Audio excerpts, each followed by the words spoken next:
Listen, you smell something? Human emotions are materializing in the form of a viscous psychoreactive plasm with explosive supernormal potential. What a discovery, a psychoreactive substance. Do you know what this equipment is used for? Boggle or Super Mario Brothers? We'll have fun! Yeah, still doing it. Really quite good work there. My friend, don't be a jerk. We've got no choice. Call the Ghostbusters. Super Jackpot! Welcome to Extraplasm Podcast. It's the only podcast on the internet that's currently burying itself in bills of lading and shipping manifests, trying to hunt down just where its Hasbro products might be. I'm your host, Jim Maritato, aka Vinkmaniac on the internet, and joining me this week for a format-breaking episode, and potentially a podcast-breaking episode, is Tony Taylor of Phantasm Toys, and of course, the de facto co-host of Extraplasm. Tony Taylor, how are you doing? Hello, I'm always happy to be here, and the last time I was here, the seat's still warm, so it's great to be back and, talk about all the Ghostbuster goodness that's been going on, man. You've done enough episodes of this show that seat has conformed to your ass cheeks. It's just... Well, yeah, I mean, it is my desk chair, so yeah, by default, it has deformed to my ass cheeks, but... Yeah, like anyone else who sits in the chair is like, why does this feel the way it is? And I'm like, I don't know, that's Tony. It's about his biology. I don't really make it happen. He's the one. But yeah, this is one of those things that you and I normally might be like, why did we say that? And then we'd go back and like... say a safe word that we use in the podcast that reminds us that we should edit something out of the podcast. But here's the deal, everybody.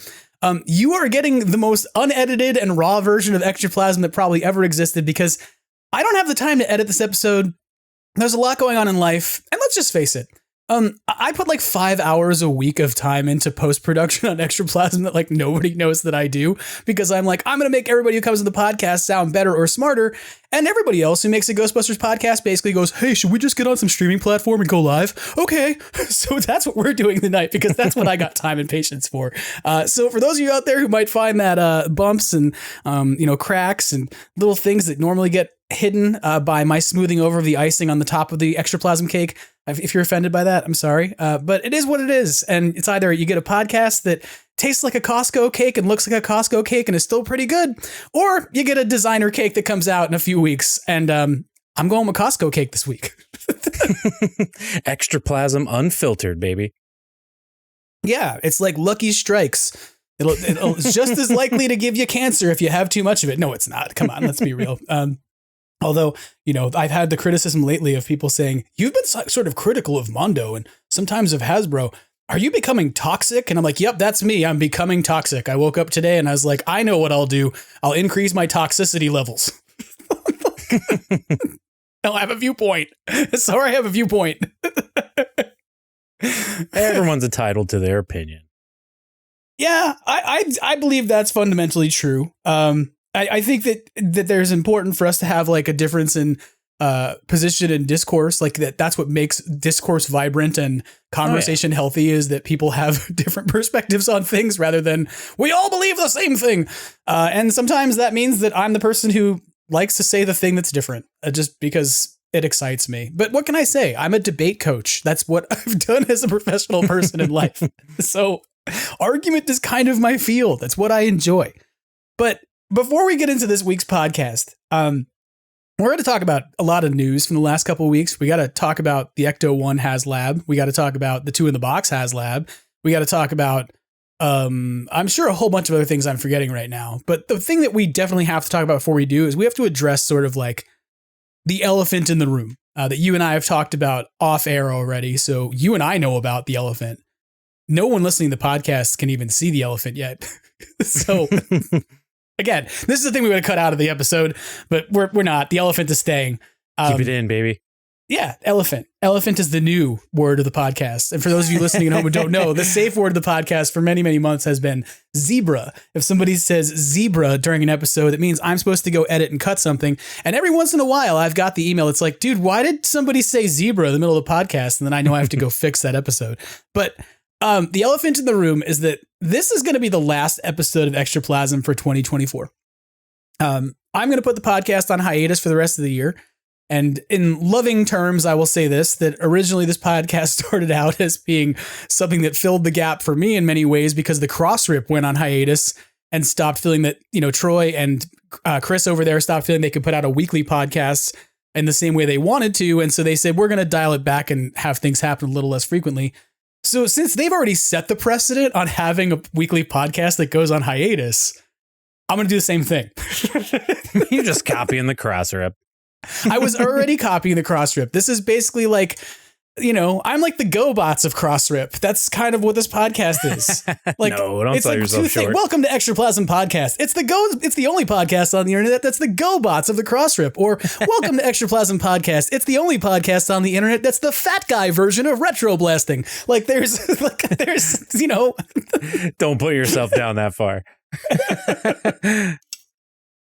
But realistically, I have reached a point where I would like to go home and see my family. And many of you know my mother is very sick and terminally sick. And if you don't know what that means, look it up because I'm not going to explain it for you. But that means that I want to go spend time with my mother for the rest of the year and not have to worry about a podcast. I just don't want to because I don't have the mental space for it. And some of you have said that. I've even had a few people message me and go, are you okay? I'm like, no, of course not. I'm just trying to muddle through making a podcast every week because I'm a person. I'm a human being. And that means that when things get hard, they get hard for me. And I can't necessarily be the persona that is supposed to exist every week who's like just happy-go-lucky about Ghostbusters because things feel really bad. So that's the other reason is that I need some space from Ghostbusters, like podcasting for a little bit to go organize my thoughts and figure some things out. And the third reason is this. What the fuck would I even talk about for the next 3 weeks? Like, this is like a situation where I would have been like, hey, I got my 2 in the box and this is awesome. Let's talk about what's great about it. And instead, like, I don't have my 2 in the box and it's December 10th. And I realized that according to a certain marketing representative over at Hasbro, I'm apparently supposed to wait until the solstice before I can say that my product is late. So we won't say it's late yet because obviously the solstice hasn't happened yet. And marketing happens around all the equinoxes and the solstices rather than quarters that happen in business and marketing. It's technically still fall. Technically, yeah, sure. Yup. Technically it is. I got a Christmas tree up in my house, but technically it's fall. Okay, cool. But what the bigger thing for me is that I don't have that thing to even talk about it. And when it arrives here, I will be trying to figure out how somebody else receives it at this point because I won't be here to get it. So my first opportunity to look at a 2 in the box is going to be somewhere in the second week of January. Which, wow, guys, let's have a podcast where I give you a timely review of a thing that everybody else had for 2 weeks. And then you look at stuff like Ilphonic. I love them. They're great. They're going to put out this final DLC for Ghostbusters Spirits Unleashed. You know where my gaming PC is going to be? California. You know where I'm going to be? New Hampshire. So there is not like a point in sort of me doing 2 to 3 more episodes for 2024 when I'm essentially boxed out of being able to talk about most of the things that will continue to happen by virtue of the fact that 1, I really need to see my family. 2, Hasbro just sucks at shipping shit. Sorry. And 3, I won't be able to take my gaming PC on a plane with me. So the final thing at the end of the year to talk about will not be a thing I can participate in. So that means that we come back in 2025. And probably more like second or third week of 2025, we get the lay of the land and find out what's going on in Ghostbusters land and make a decision about what happens with Extraplasm and whether that means that it gets resumed or whether it means that I put out an episode that's called Golden Years and we celebrate the end of the podcast. And that's not said to be like, hey, it might be coming, everybody, but I always found it weird when podcasts would just vanish from my life. Like, there's a podcast I used to love that was like a movie review podcast that was run by 3 guys who were inside the industry and used surnames because they didn't want, or pseudonyms because they didn't want anybody to know who they were. And when they finally got caught, their podcast was just like gone. It didn't exist anymore. And the entire listenership of this podcast was like, what happened to those guys? And I don't want that to be where things are. Like, there will be an end to Extraplasm if it has to happen. And if it doesn't have to happen, there may be a restructuring of Extraplasm. But Tony, I needed to have you on to sort of talk about this because you're the de facto co-host of Extraplasm. So, well, I mean, you got more important things to handle than Ghostbusters. I mean, some people might not see it that way, but there are more important things than Ghostbusters when it comes to life. And the fact of the matter is, you're the boss. You're the boss of Extraplasm. You set the rules. You do it at your leisure, and do what you need to do and take care of your business. And as a fan, we'll be here waiting for you when you're ready to come back. So, and it's been a blast every time I've been on, and I never want to tell you no for co-hosting, because I just love to do it and talk to you. And any excuse I get to, sit here and bullshit about Ghostbusters, I'll take it. And doing it with you and Jason when he's on with us is some of the best time to, just be a fan and nerd out with you guys. So you got to take care of your business. And I mean, it sucks. It's going to suck not seeing it there in the podcast feed, but I understand, and you got to take care of what's important. So cheers to all you've done, and cheers to the future.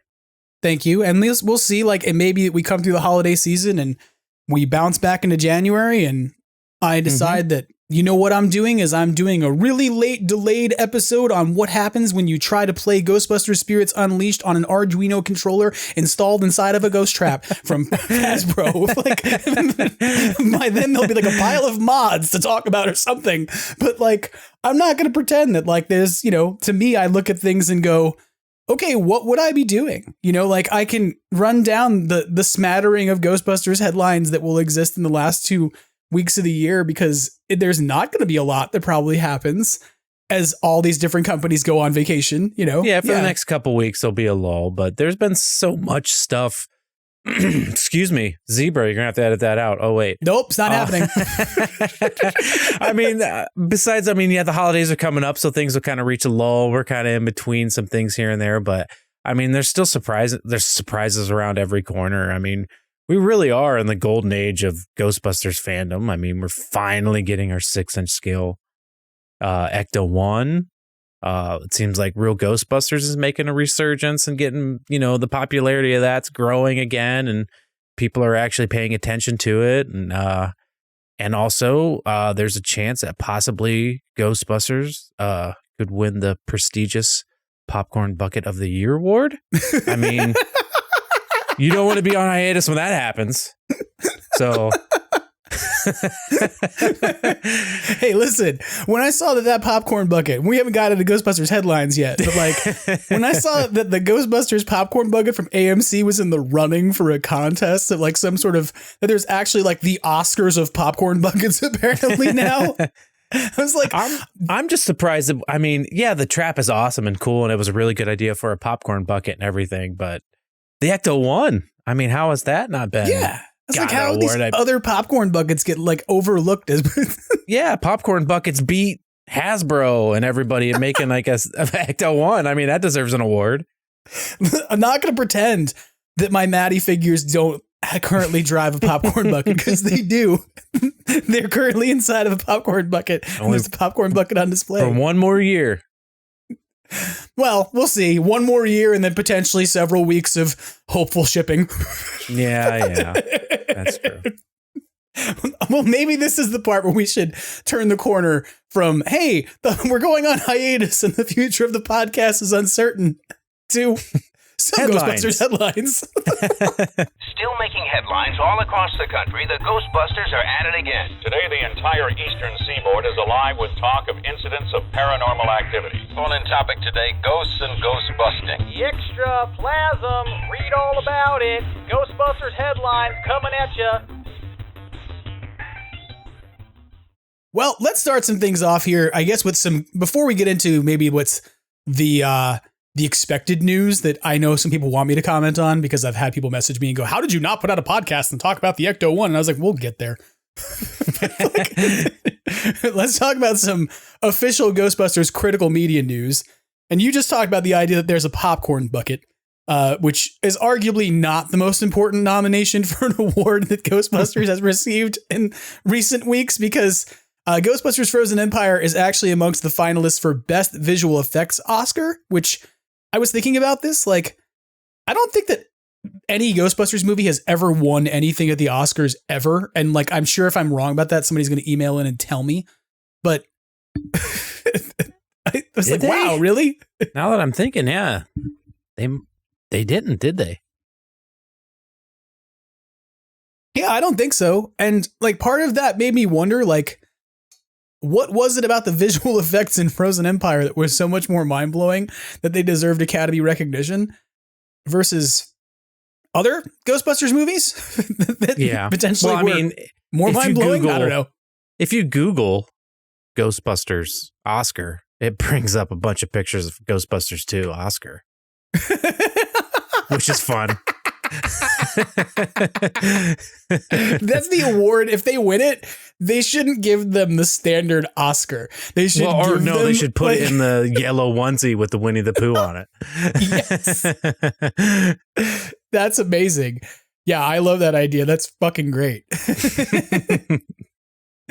Yeah, I don't really know that they've ever won anything. I guess we'll find out if they do win anything, but like there's a pretty big list of like, you know, movies that essentially have been nominated. It's cool they're still on that list, but that list was almost like every movie that's come out that's had visual effects in it. It's a big list. Now, hopefully they keep, I mean, say what you will. I mean, there's still people that, you know, aren't huge fans of the actual, you know, Frozen Empire. You know, it's kind of, the fandom's kind of split in some areas, but say what you will about the movie, the special effects they're excellent. Yeah. Yeah. This, like, I mean, look, I haven't actually said this on the podcast, but since we're doing the like, let's be hot takey and unedited, and I'm not going to cut things. Unfiltered. Let's go. In recent rewatches, I may have decided that Frozen Empire is a fun movie, just like I said when we started, but it's kind of like the Jurassic Park Lost World of Ghostbusters movies, which has great effects. That. The Raptors are still great, right? Like there's still great effects in it, but at certain points you're like, why is somebody doing gymnastics and kicking a raptor in the face? So, you know, whatever. Like I like Ghostbusters Frozen Empire. It's not a put down in the movie as much as I say it's kind of funny to me because early on when we were looking at the marketing for that movie, I said it almost reminds me of like a 90s blockbuster, like a Jurassic Park style movie. And then we watched the movie and they literally had like a containment grid. Like with like we got fences, they're PKE fences to keep everything inside these rooms. And oh wait, those are going to go offline. And that's like, oh yeah, no, it's kind of like Jurassic Park. But in more recent watching, was to like raise a cage and like feed a goat to Pukey as all it was missing. Well, that's what those. Remember, there were supposed to be goats or whatever it was, right? Oh, it was a donkey. It was a donkey. A Bill Murray donkey scene. Donkeys, right? The lost donkey scene that nobody's ever seen, where apparently Bill Murray interacted with donkeys, and we saw bits and pieces of it in the James Acaster like interview segment where he was like, "Bill Murray punches a donkey," and you're like, "Wait, what?" Of my many rewatches of the movie, one of my biggest critiques is it needs more farm animals. So it's missing it. Yeah, that's what we were all thinking. More farm animals in the middle of New York City. That's the thing that's missing. The Oklahoma movie had more farm animals in it. We didn't see them. We just know they were there because it's Oklahoma. Like, so I guess we'll see whether or not. Getting back to the Oscar story we started with here. Yeah, there we go. The Ghostbusters Frozen Empire is going to win a Best Visual Effects Oscar. Voting is set to take place between the 9th and the 13th of this month of December. And there's 17 different finalists for this category. They include like Alien Romulus, Beetlejuice, Better Man, Civil War, Deadpool and Wolverine, Dune Part 2, Furiosa, a Mad Max Saga, Ghostbusters Frozen Empire, Gladiator 2, Godzilla X Kong, The New Empire, which I'm like, that entire movie is visual effects. Pretty much, yeah. The entire thing. Here, by Sony Pictures, Kingdom of the Planet of the Apes, Mufasa the Lion King, A Quiet Place Day 1, Spaceman, Twisters, and Wicked. So I did see A Quiet Place Day 1 on streaming recently, and I was actually like, wow, this has got some really good performances in it. So for people out there who may not have seen that movie, that's not about the visual effects. It's just about the actual performances.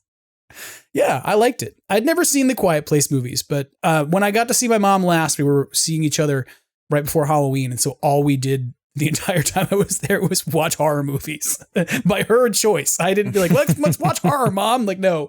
My mother was like, hey, I'm stuck in a chair and can't do anything else. Let's just watch a lot of people get scared shitless. So, yeah. Well, that is also alongside the other big nomination that they had for Ghostbusters Frozen Empire, which is apparently that the 52nd annual Saturn Awards nominated Ghostbusters Frozen Empire for 4 different categories, which is pretty crazy. If you don't know what the Saturn Awards are, they are the Academy of Science Fiction, Fantasy, and Horror Films. So it's like, hey, there's like the regular Academy of all films, and then there's this other group that's like, hey, we should just focus on the things that are actually cool. And like all other genres of film, trash. Dramedies, nope. Romantic comedies, nope. Give me a sci-fi movie, give me a horror film, we're good.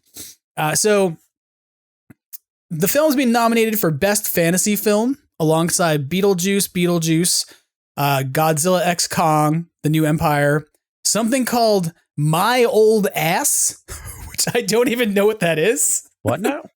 I don't know. Poor Things and Wonka, which if you ever told me that Ghostbusters and Wonka were going to have a showdown in a category ever, I would have been like, I don't know what to do with that because my childhood, like, you know, heart doesn't know what to do with that problem. But then again, I didn't see this new Wonka movie because the Tim Burton Wonka movie ruined all other Wonka movies for me. I'm just like, nope, I won't touch them. I already know what that's like. I used to like tuna fish. Now, if I ate it, I'd be grossed out. So there's no reason to eat any tuna salad.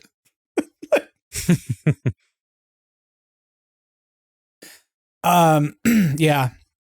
So best fantasy film, best younger performer in a film. How do they define that category? Yeah, it's pretty broad. Younger than what? But at least it's cool to see McKenna Grace get some sort of recognition because in this and Afterlife, I mean, she killed it. So yeah. I mean, she is the anchor of these two movies, right? Without question. Without her performances, I think that this movie in particular would feel a lot more hokey. If it wasn't for the fact that she adds some weight to the interactions that she has in this film, you know, so I personally think that. Sorry. Zebra. No, you're good. No, there are no zebras. We're not doing that. No, but you totally buy her as Egon's granddaughter. I mean, she just completely nails it, and I'm glad to see, like, whether it's a Saturn Award or whatever it is, her just get some real recognition for, you know, and she's such a fan, and it's great to see her out on the con circuit, how much she just loves Ghostbusters. So to see her get anything is great. I will say that I wish that she got a larger recognition for Afterlife. Yeah, because that one especially. I think that the weight that she carries as a performer in Afterlife is a lot more significant than the weight she carries in Frozen Empire. Like, she had to take on sort of like being the new generation and being a transition point in that movie. And you had to buy it. Like, you had to believe that she was authentically Egon Spengler's granddaughter.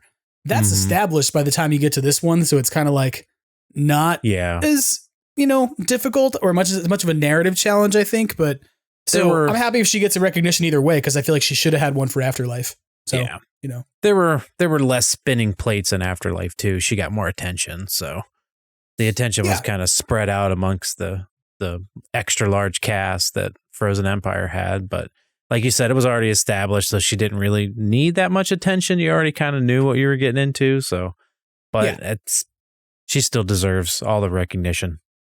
Yeah, I 100% agree. Like, and so I hope that she gets to give a speech being like, I'm awesome. If not, she can just break in a song and dance. She can just be like, by the way, my budding musical career, here it is on stage right now. Best film music. So Dario Marianelli is nominated for that. And that's up against Beetlejuice with Danny Elfman. Dune Part 2, Hans Zimmer. Like, there's some heavy. This is a tough category, I think.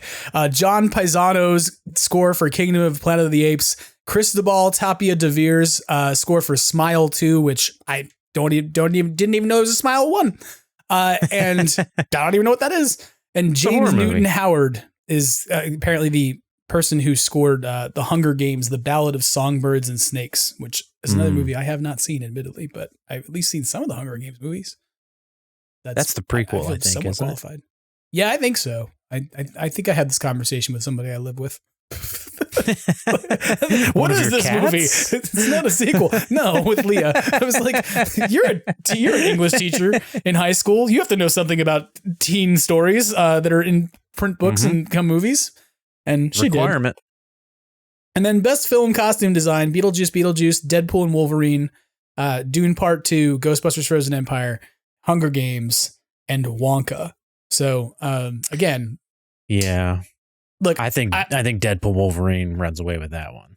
Just if it was the regular Oscars, Wolverine, yeah. If it was the regular Oscars, I'd be like, yeah, that yellow Wolverine suit does not win you anything. But at the Saturn Awards, exactly. Yep. Yeah, that's like, hey, let's stack the yellow Wolverine suit against the red parka. Like, sorry, just if I have to vote in this category, my loyalty to Ghostbusters is going to be particularly challenged.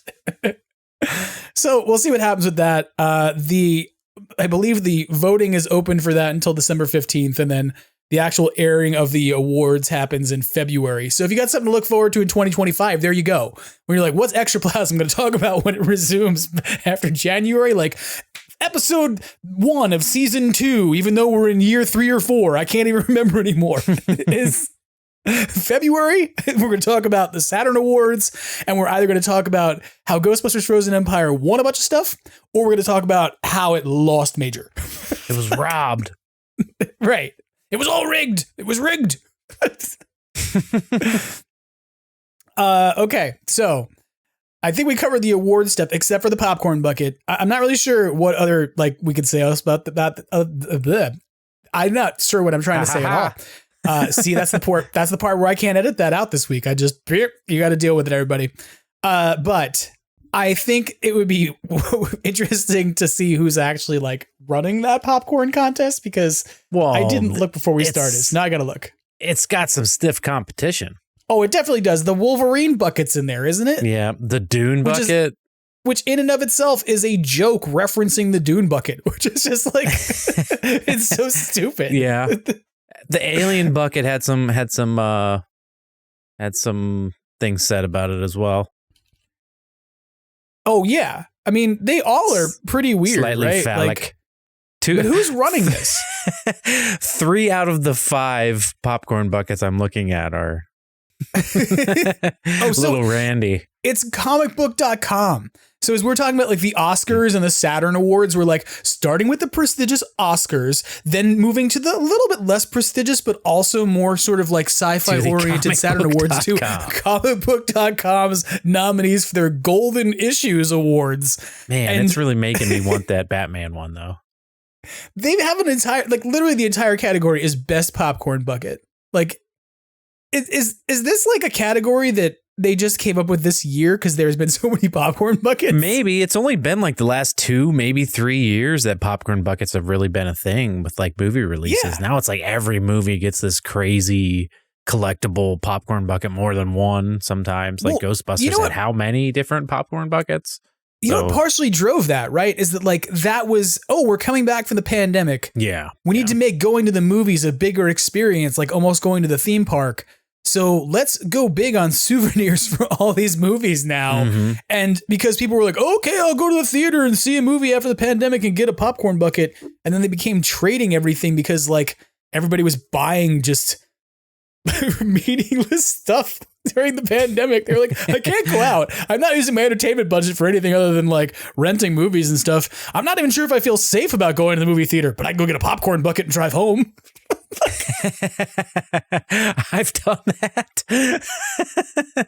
I've gone to the movie theater just specifically to get a popcorn bucket. Didn't watch a movie, just bought popcorn bucket. No ticket, no nothing. Yeah. Just told him, I've done this for some multiple merch. Times. Mm-hmm. I went to Regal and did that for this past movie. I went to AMC and did it for this past movie. I even went to the Cinemark. And what's funny about that was that when I went and bought many buckets. I was I'm going to buy these for people I know in the LA Ghostbusters. I ended up getting Kevin Mangold a bucket in the end because he needed one for Aryan. And when I walked back in for Frozen Empire, the woman remembered me from Afterlife because I'd done the same thing. And during Afterlife, I was using their app to order one soda and then like a bunch of plush stuff because it was in their snacks and tap thing. And on the second time I came in, she was like, you don't really have to order a drink or anything with this. You could just order the They wouldn't let me. They would not let me. They wouldn't let most people do it. But Regal, I think, had the like the drink toppers. They had those 4 different drink toppers, and I think they kind of reused one on Frozen Empire. Yeah, they did. Like the RTV, RC the Mini Puff, which the Slimer one is a pretty damn good Slimer, actually. I mean, if you actually like painted that thing up right, it's a good little mold and stuff. And the logo, like they did a 3D version of the logo. I tried to just buy those at a Regal Cinema, and they would not sell them to me individually. They wanted me to buy like the thing where you got the drink with the cup and the popcorn bucket, which is like the metal tin one, which is basically like a nice trash can or something. I actually put my mini Christmas tree in it. It fits perfectly in the bottom. But they wouldn't let me. But then they eventually online, they released them. You could buy like the 4-pack of just the drink toppers, and it was like $16-20 or something for it. Well, so I mean, yeah, they get you up front, but they want you to get into the theater and get them. But eventually these theaters were releasing all that stuff online, and you could get it pretty easy. So I kind of regret driving around and trying to do it, because like a month later I could just go online and bloop buy all 4. And that was like, even with Afterlife, there was me and JD Raymer, shout out to JD Raymer and Lawrence Dwayne. Like, we went to AMC in Torrance and watched the movie together after going to the West Coast premiere event thingy they did. That was not really a premiere. It was a friends and family screening. Yeah. And the reason we went to the AMC is because we wanted those, the Ecto 1 popcorn buckets from Afterlife. Oh yeah. And they were like, we're only going to have a certain number of them at each location. So we like got there early, got in line. There was heated, like, confrontational stuff going on in line, not with us, but people in line after us who were like, oh, I'm going to try to get this bucket and I'm in line. And they were all mad at each other. Then people were buying like 5 buckets and people in line behind us were getting mad at them and stuff. And then like we left the theater, went home, and like the following week, like Jason from Ghostbusters News runs an article. It's like, AMC gonna release the bucket online. We were like, well, we had a great day together. Like, but that was a lot of effort to get a thing you were just gonna put online afterwards anyway. But again, that was a pandemic thing, right? Like, that was the AMC movie merchandise website didn't even exist before they had the Ecto 1 bucket, and they basically used the Ecto 1 bucket as like the launch product for that website. now they sell like everything. You got blankets, pillows, shirts. Yeah. Yeah. But it's kind of wild to consider like how much popcorn buckets have become a thing. And to be fair, like some of that comes category now. Yeah. And to be fair, some of that comes out of like Disney, right? Like Disney popcorn buckets have been a thing for quite a while of like, you got to go down there. Yeah, in the parks. Yeah. Yeah. Right. So I get where it came from, but it's just kind of funny that it's a category now. And it's almost funny too, because I think we spent more time talking about that category than we did about the Oscars or the Saturn Awards. I'd rather. I mean, they're actually doing some really cool stuff with these. They're popcorn buckets, but they're pretty damn cool. Can I tell you what my favorite application for a AMC ghost trap is? The one with the purple, trap. The one that's winning. The one that's nominated. Yeah. Yeah. If you take a Spirit Halloween Slimer, his butt will fit in there perfect. And you can sit him inside of it. It becomes like a receptacle to hold the Slimer, and then it looks like he's sitting on top of a trap that's sucking him in. And it's like perfect. The cheapest, easiest Halloween decoration to just be like, stack it, Halloween, throw it outside. Year round. Well, I mean, that is year round inside my office. But when I'm, to be real, if you looked in the corner right now, that's who's up in the corner is a Slimer in the corner who's sitting inside of an AMC trap. But he also was really effective for leaving out on the table at Halloween and not worrying about who's going to knock the whole thing over, because relatively stable. I was surprised. Worked pretty well. And then you turn the light on and it illuminates his big green butt and stuff. There you go. It's good effect. Works well. So I guess we'll find out, like, does the popcorn bucket win? And I'm going to be honest, looking at the other options here, this is still the popcorn bucket I would want. Like, yeah, you said the Batman bucket is cool because it's like... The bat symbol's pretty badass, but it's a bat signal, right? It lights up, and that's pretty awesome. But like... I mean, we're both biased. I mean, yes. if of those 5, if I could just get... You can have one. Yeah, but the other three I would go for the ghost trap, but the bat symbol's the other three badass. are glorified sex jokes. Yeah, pretty much. Besides the bat symbol, yeah, they pretty much. It's like the Dune bucket is what essentially started all the controversy about a sex joke, right? It's and like, rightfully okay. so. And rightfully so. They knew what they were doing with that. Yeah, they totally did, right? The alien bucket, like already, like H.R. Geiger stuff already looks phallic. So now take it and put it into a popcorn bucket. It's like buy the popcorn dildo. And then the Wolverine Deadpool one is like literally Wolverine with his mouth open like a fleshlight. Oh yeah. So yeah, I mean, of the 5 things here, like my options are sex joke,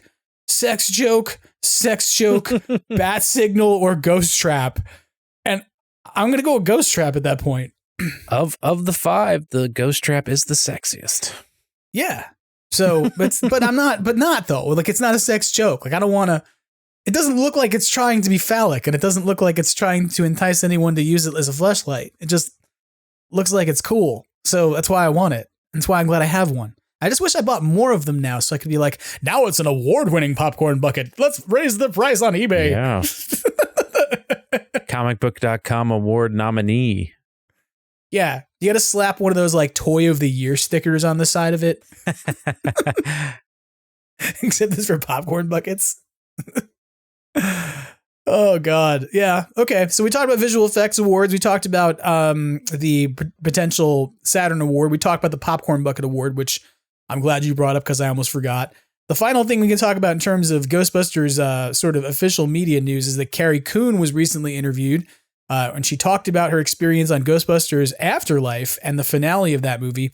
In a new interview that came out with Cinema Scholars, which you can go check out at cinemascholars.com, Carrie Coon talks about that scene and offers up some interesting thoughts. She was asked the question, what has been the most positive, unexpected aspect of joining the Ghostbusters universe?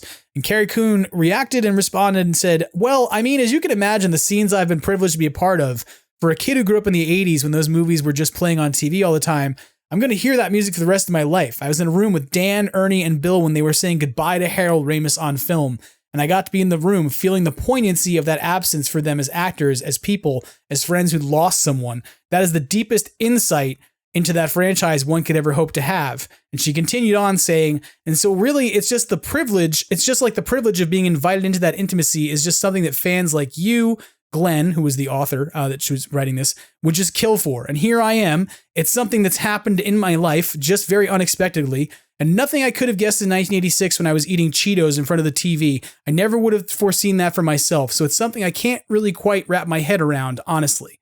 And I kind of like got the same sense that like when Jason Fitzsimmons and I had the honor of talking to Carrie Coon on the carpet for Frozen Empire back in, March, which is like one of the coolest things that happened in 2024. For those out there who are like, Jim just thinks 2024 was bad. No, there were some cool things that happened. But like, she offered like some of the most insightful and like poignant, thoughtful responses of anybody we asked questions to on the carpet. And then you like look at this response that she offers, and it's this very like introspective, her relationship as a child to Ghostbusters kind of thing that like gives you a sense that she understands how much this role matters and understands how much that particular moment of sort of saying goodbye to Egon, but also saying goodbye to Harold mattered. Mm-hmm. Like, and there's something about that I just find is wonderful. I don't know what to say about that beyond that. I'm not really sure how to process it, but I think for most of us as Ghostbusters fans, when we watched that movie, we knew we were not just saying goodbye to Egon Spengler, but we were also saying like goodbye to Harold Ramis. Like they gave us an opportunity to mourn his passing and what he's contributed to the franchise. And so to hear her sort of talk through this and process it as watching the poignancy of that relationship between these actors and performers and having the opportunity to be a fly on the wall for that, it's something I really appreciate. Like I just think that I'm really glad that she's been a part of this franchise, because as much as I've made jokes about how maybe, just maybe her character's not the best mom. There is a scene where she's where she's asleep next to some wine at the kitchen table in Afterlife. I hope the drink I'm pouring while I just made it on mic while you were saying that, by the way. But she's awesome though. I was able to take part in the Frozen Empire premiere festivities and be in the quote unquote fan pen and be there when, you know, all the stars of the movie came off the red carpet and were on their way to the actual theater to watch the premiere. They came smack dab into us, and it was kind of a shock to them, it seemed like. And some of the stars, you know, kind of made their way through, you know, kind of were hurried up. Some of them had handlers or whoever was trying to kind of rushing them along to get them into the theater and, you know, keep the festivities rolling. But she when she came out, she made sure that she went to everybody. Like there was somebody trying to usher her along, kind of hurry her up, and she paid no attention to them. And like, there was even times where they kind of like were scooting her along, and she would like duck past them to go interact with some more fans and sign some more autographs. She made sure she was one of the best on the red carpet out of everybody. She was amazing, and she loves the fans, and you could tell she just, you know, loves the whole franchise. And she was one of the highlights of the evening.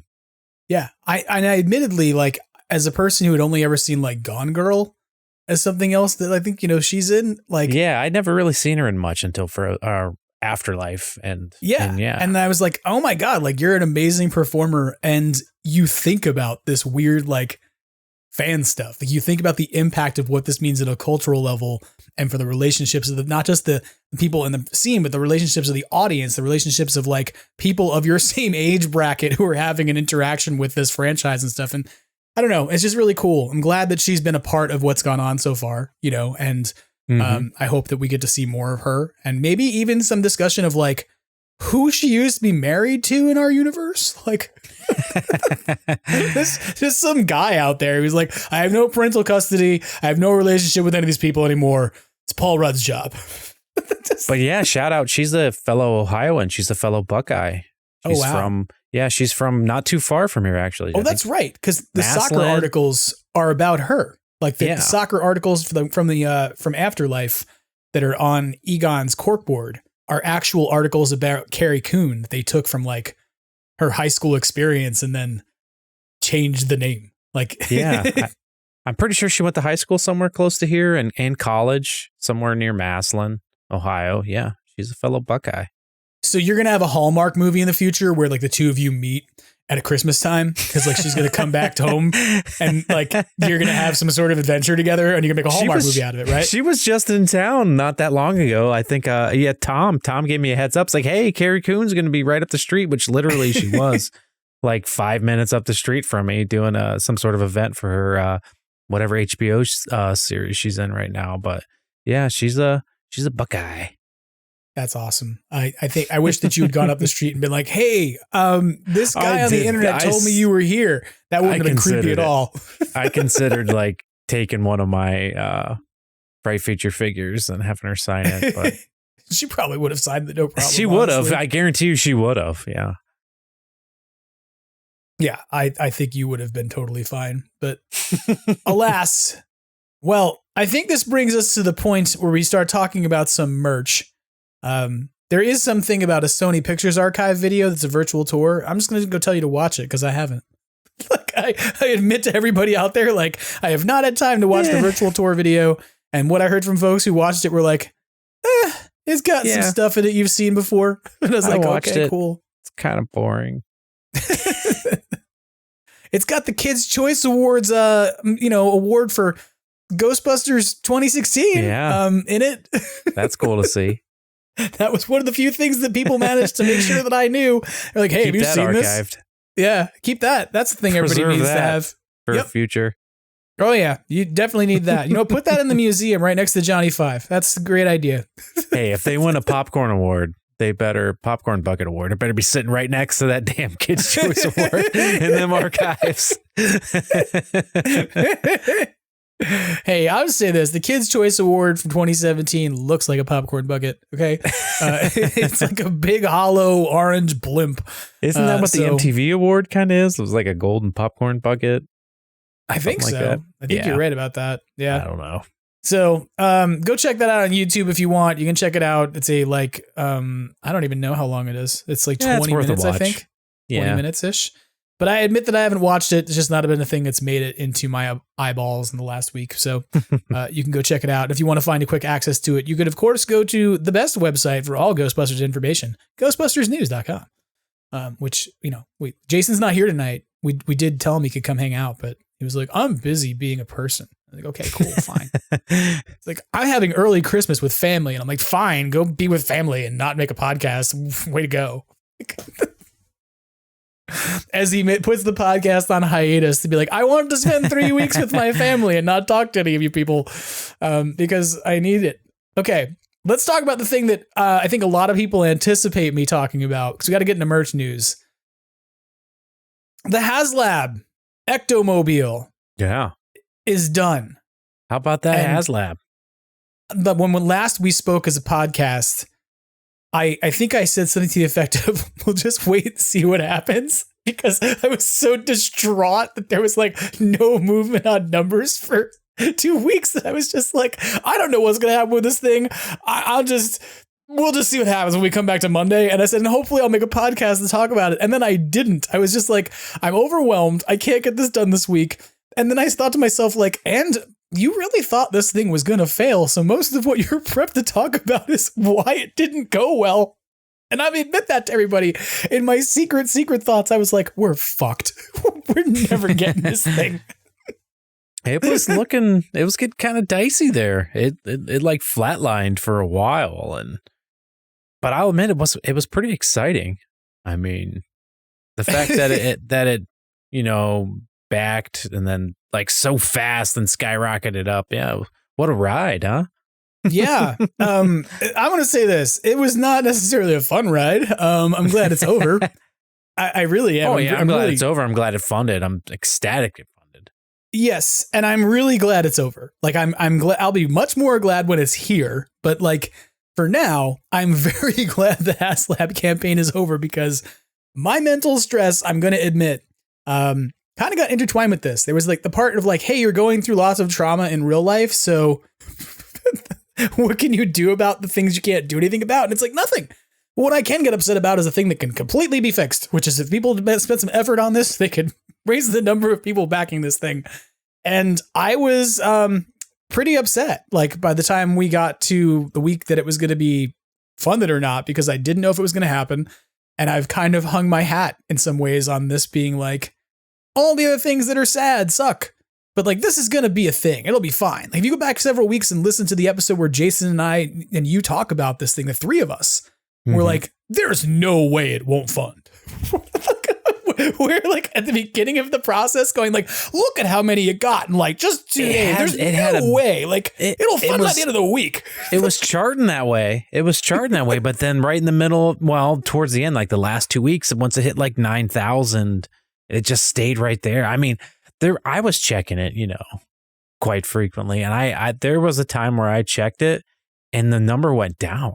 Yes. I watched the same thing. And I was like, no way. No, there's no way it's not going to fund. But I think the Tully thing really wasn't that enticing. And I mean, It really isn't that much for them to make it. It's really like, a couple different parts and a head, it's basically all the same stuff. But I mean, the car's beautiful. I mean, yeah, congratulations to Pat and everyone who was part of it. And I mean, it's a beautiful thing and it's actually happening. And I just can't wait I was already measuring my shelves and stuff, making plans for it. I'm excited. I'm purging ectos. Like part of my agreement with myself was I said, we're backing popcorn this. Buckets? No, not yet. Not yet. I have to have these first before I can purge popcorn buckets. My busters need a ride. But like as an example, like the RC car, it's packed up and it's leaving. Somebody just bought it on eBay and I'm like, goodbye. We'll see you later. Like, because I don't need it anymore. Like I don't need most of the Ecto ones that I need or that I own, because the one I always needed was this one. Yeah. And that's where I'm at on like collecting is I'm like, I don't need 7 of a thing.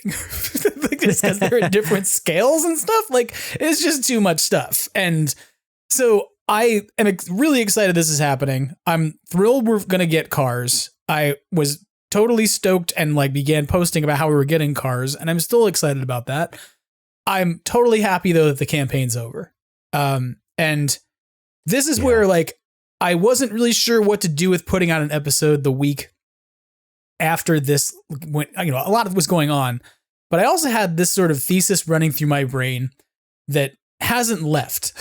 And this is my turning point in the HasLab discussion for a minute, because I want to talk about Two in the Box. And I want to talk about this, but I want to talk about the two of them together in terms of this like overarching problem that I think I have reached as a consumer. And it is that I don't really want to know any of these people. Like, that's not to be like, hey, I have a problem with any of these people, but I just want you to sell me a product. I don't really want you to have me following a marketing representative and a graphic designer and this and that, so that way I can see their every movement over 45 days and cling on to every word about what's happening with this thing, or have FAQ videos that come out that have like individual slides to tell me about FAQs that then just go back to the same people in a circle. And my frustration at the end of the Ecto was that I felt like the Ectomobile campaign could have reached so many more people earlier, that a lot of what went on with it was to talk in a circle between people who were on a fan design team who influenced it, between the folks on the Ghostbusters team, and basically nobody else. Like, it was just like, these are the people who are going to be featured over and over again. These are the people we're going to talk to over and over again. We're going to put things out via social media, via a handful of individuals at Hasbro's personal social media accounts. And I don't really get it.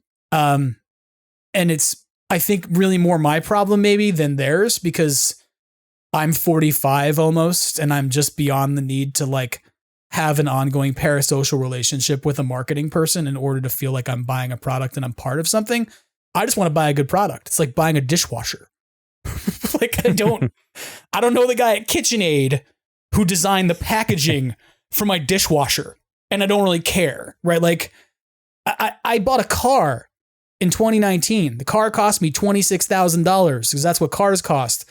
The salesperson who was selling me that car wanted nothing more than to be my friend the entire time, to find points of relationship that we had in common, to make me feel like I was part of something with them.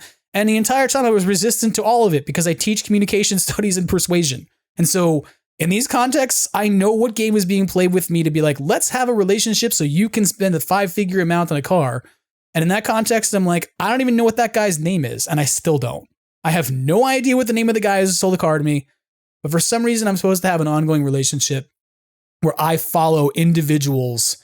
And it's not just Hasbro, right? It's like, I can look at Mondo and be like, are you following Attack Peter? No. Like, I don't even know what an Attack Peter is. If you tell me what that's, you say that sentence to me, like, is that an imperative? Do you need me to go beat up Venkman? Like, what does that mean? Right. And so I think that this HasLab taught me that. I think that this HasLab, this particular Ecto 1 HasLab, taught me that I am exhausted on having to have a relationship with individuals at a company in order to be part of a process of buying a thing or get information, etc. And instead, I would just like somebody to market to me traditionally. Like, that's the thing you could say Mondo did well, was that yes, they did these individual digital engagements with podcasters and things, but then they also did a lot of direct-to-digital advertising that just showed up in my Facebook feed over and over and over again. And they didn't get me because I didn't buy their stuff. But, like, I wish there was more of that going on with the HasLab, and that the HasLabs were less driven about cult of personality around particular individuals who are working on a project, you know? I don't know what your thoughts are on that. You don't have to agree with me. These are not the thoughts of Tony Taylor Toys or Phantasm Toys. These are extra plasma thoughts for everybody. But I mean, I think it's because it's a HasLab, just the marketing and everything for it. It's just its own animal, and maybe Hasbro doesn't even know how to really handle it. I think because they're still changing things. Like with this one, they took away the tiers and, you know, kind of handling it completely different compared to the other two. But it's just something that we all really, really wanted, and they could have done a better job overall, maybe marketing outside of the Ghostbusters realm, because all those people probably were already aware of it, and if they were going to back it, they had backed it by then, and maybe that's why it reached that flat line. They didn't really go outside the two in the box to actually market things. But just overall, I mean, it's funded. That's all that matters. You know what I mean? At the end of the day, it crossed the line. We're happy, right? Yep. Everybody's happy. We're all getting the thing we wanted. And I mean, you could nitpick it. You know, I think the figures with it are kind of, honestly, are a little underwhelming. I mean, I just wanted the car, so it didn't really matter, figures or not. So, but I think if it was going to be a HasLab, maybe get a little crazier, maybe more ghosts. But I mean, what we're getting is a huge deal, and I'm beyond excited for it. It's still ridiculous that the only ghosts we're getting for the Plasma series line are part of a $325 to $400 HasLab. You got to crowdfund a Slimer, that's still a little crazy to me. Why? Yeah, that's a Hasbro. That's higher than the Hasbro team problem. Yeah, I don't. I don't think that's a Hasbro team thing. And let's be clear about this. I'm not like I don't want to know these people because they suck. I just mean like there's a point of exhaustion for me where I'm like I don't need to watch an hour-long Q&A about a thing because I've already made the decision to back this, and anyone who hasn't isn't sticking around for well, maybe 45 minutes into this hour-long presentation, I'll change my mind. It's just, I don't really get some of the approaches that we're taking in marketing this. I really genuinely don't. But I think that again is not something that is unique to Hasbro. I think if you looked at the way that other companies do these things now, it's like you're supposed to know who people are. And the analogy I've been using as of late is that I feel a little bit like it's Toy Guru 2.0. I'm just glad that Toy Guru 2.0 managed to actually sell a car that really rolls as opposed to just mock one up in cardboard and suck at it. But this one rolls and then some. Yeah, but it's kind of the same thing of you're supposed to know a personality. You're supposed to be following a personality in order to find out what's happening with this product and be involved in what's going on and not be part of FOMO. And it's you know what? Maybe just sell a product that's really awesome to a lot of people.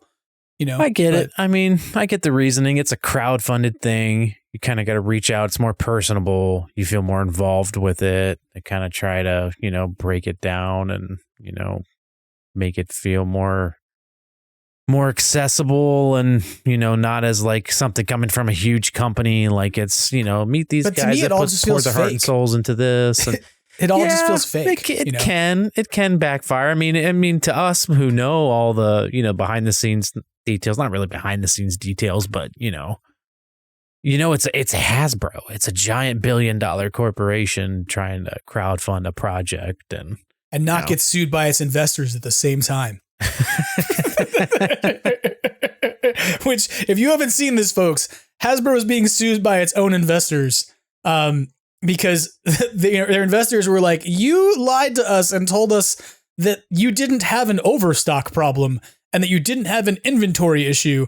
And Hasbro was apparently told the stock investors no, we don't at all. Because what we really have going on is a buildup in inventory for the 2022 post-COVID holiday season where we expect people are going to buy a lot of stuff.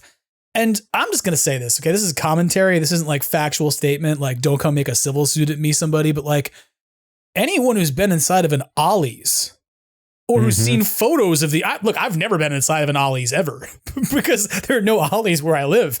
But I've seen enough photos of the inside of an Ollie's from people on Ghostbusters groups who are like, look at the wall of Ghostbusters slime figures to tell you that, yeah, there was an overstock problem. That stuff was being liquidated out left and right. So, I think that things are very uncertain at Hasbro in terms of the future of the Ghostbusters franchise and license. I don't know what that looks like, to be honest with you. I don't know if we'll ever get another HasLab offered to us. And I don't know anything at all.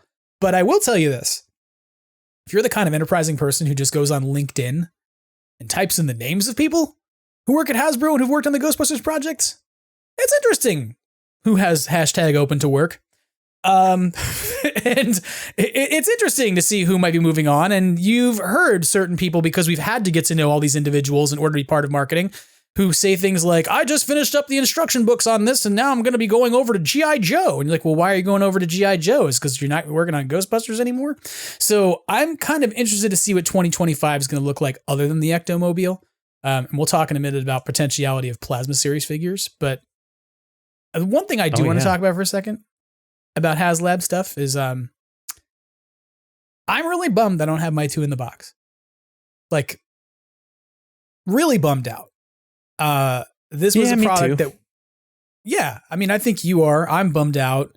I know a lot of other people who have asked me, like, why do you think certain people got them and got to make content with them, given that you can't buy one? Like, what was the point in marketing that? And my answer to that has been like, because it was supposed to compel you to back the Ecto 1, like to see this cool thing that you already backed. And what I find funny about this is that, like, I think our speculation and our backroom conversations with people I've had, and I think maybe you've had as well, is that like the HasLab didn't get offered in June when many of us were like, why not do it at the anniversary? Because of the concern that some people would have been like, whoa, you're asking me for more money before you even got me the last campaign like fleshed out and fulled out. So how could you expect me to spend even more money before you got me the last stuff? But that's the reality we live in anyway. Yeah. So they really could have just done this in June and it wouldn't have made a difference, because the vast majority of us have no product for 2 in the box. And I don't know how you feel about this, but I'm just going to say it. Emily Bader over at Hasbro, who is the marketing representative, is the person who has decided to be the voice of, here's how it works with the 2 in the box, and put out these slides on her personal Instagram account, more phenomenally Emily or something, the Power Rangers themed account from the Ghostbusters marketer, that essentially suggested that fall ends on the 21st of December. Do we agree or disagree about that? I mean, technically, according to the calendar. It's like, by the Julian calendar, sure. I think most of us thought late fall meant not before Halloween. I think a lot of us were in like GB fans the week before Halloween watching people complain about like, I don't know my stuff before Halloween. And we were like, yeah, nobody ever told you were going to.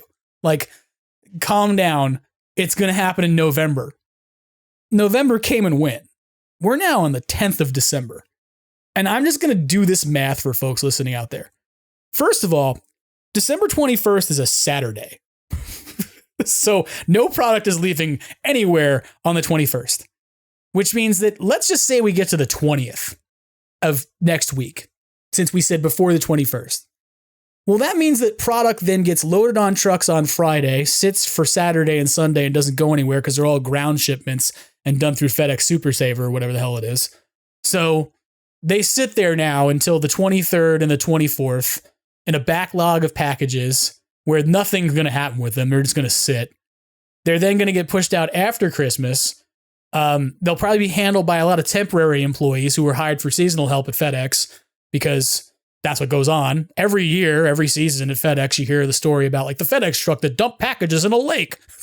And it becomes a national story by some temporary employee who was like, fuck this job. Like, this is the worst time to be shipping irreplaceable, you can't buy it again, never will you see it ever again product, and then expect people not to have anxiety about it. Like, it's just, there would be so much at this point where I wish that Emily would just get up and be like, hey, by the way, we completely fucked the dog on actually getting this package to you when you're supposed to get it. It's coming in January. I would feel better.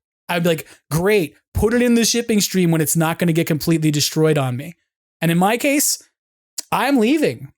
So now I got a product that I'm going to be gone for 3 weeks. FedEx will only hold for 2 weeks. I have to find somebody else to figure out how to pick this up for me, get them authorized to sign off on it, et cetera, et cetera. Somebody asked me November 18th, what's your shipping date on something? We're going to ship you something imminently. We're almost in a month, right? Like, you got till November 18th to say yay or nay on where it's going. We're 3 weeks out from that point, and there's not even a movement of a package. So I'm sure there's a number of reasons. I'm sure there's 20,000 orders that all came in at once. Our friend Nick over at Ecto1NJ works in logistics in real life and posted and said, like, this is how many containers they were in. Like, and told me this, and I was like, wow. But like, it sucks. It sucks to be sitting here at this point wondering when we're getting this stuff, and to kind of be treated like, well, you were supposed to not expect it anyway. And that's the part I don't like. Okay.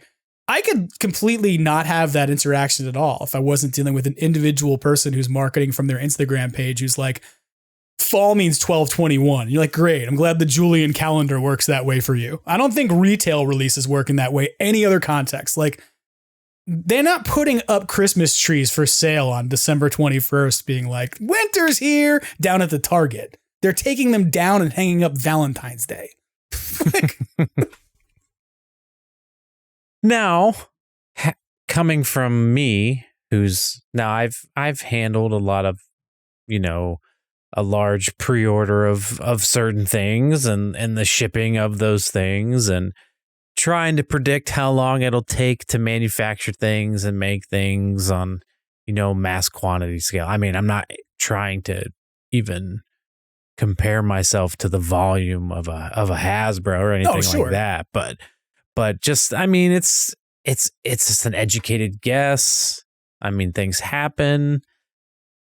It's not anybody who's actually on the team's fault. I mean, all the shipping and stuff, I'm sure, is completely handled by some completely different department, and they haven't even seen the stuff. Oh, that's handled. Hey, look, let's just say it for fun because I feel like being spicy.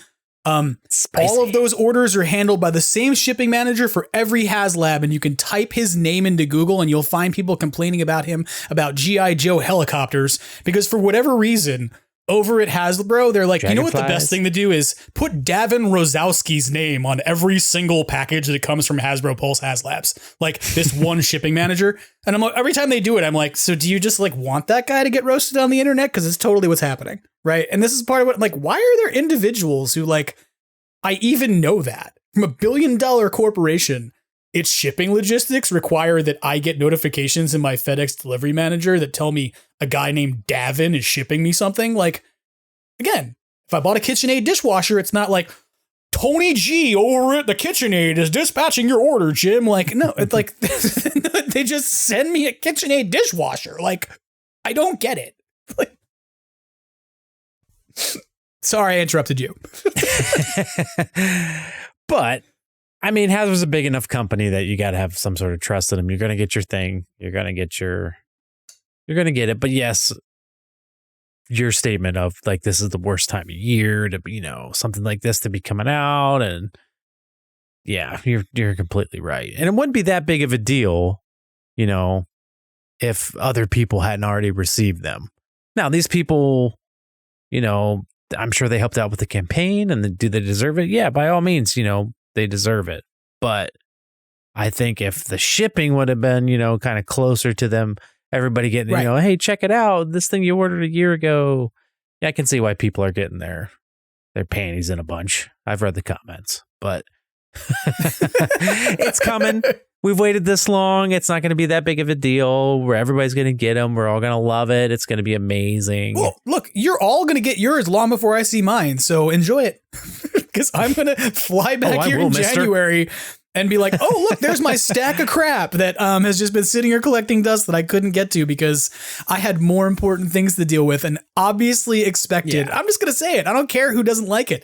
If you are the kind of person who wants to tell other people end of fall means by December 21st. Like, that's gaslighting people. That's saying that you are out of your mind for thinking that fall happens before like December 21st. It's just a snotty thing to say that treats people who are like, hey, I thought you were going to meet my expectations and my expectations were totally reasonable, that you would get me a thing in November or maybe the first week of December, and then talks to them like they're a bunch of ignorant assholes. Like, just by the way, fall is when the solstice happens. That's when it ends.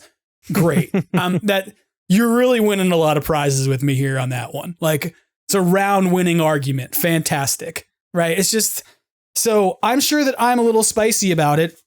I'm sure a couple people will message me and go, "Did you really have to go that hard? Those people are nice." And I'll probably say, "Hey, you know what the good news is for you? There's not another episode of this show for at least 3 weeks. You don't have to worry about it." Or you can just not care. You can just be like, "I'm not going to worry about what this podcaster says because I don't agree with his viewpoint." Just fine. It's totally okay. But yeah, I'm a little, if anybody can't tell, I'm a little punchy at this point about where this product is and about this kind of marketing, because I think they could be doing better. I appreciate the design is great. I appreciate the implementation is great. The marketing, on the other hand, I'm like, you could do a lot better than this.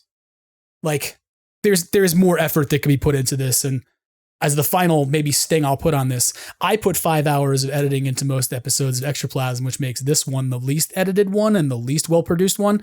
But this one is probably still produced better than an hour-long Q&A video that Jason Fitzsimmons had accidentally got logged out of. Again, these are not the viewpoints of Tony Taylor of Phantasm Toys. I'm just here for the ride, baby. Yeah. This week, you're watching me light things on fire for joy. It's okay. Sometimes you got to stuff firecrackers inside your toys and light them on fire so you can get new ones. That's how it works. Okay, Sid.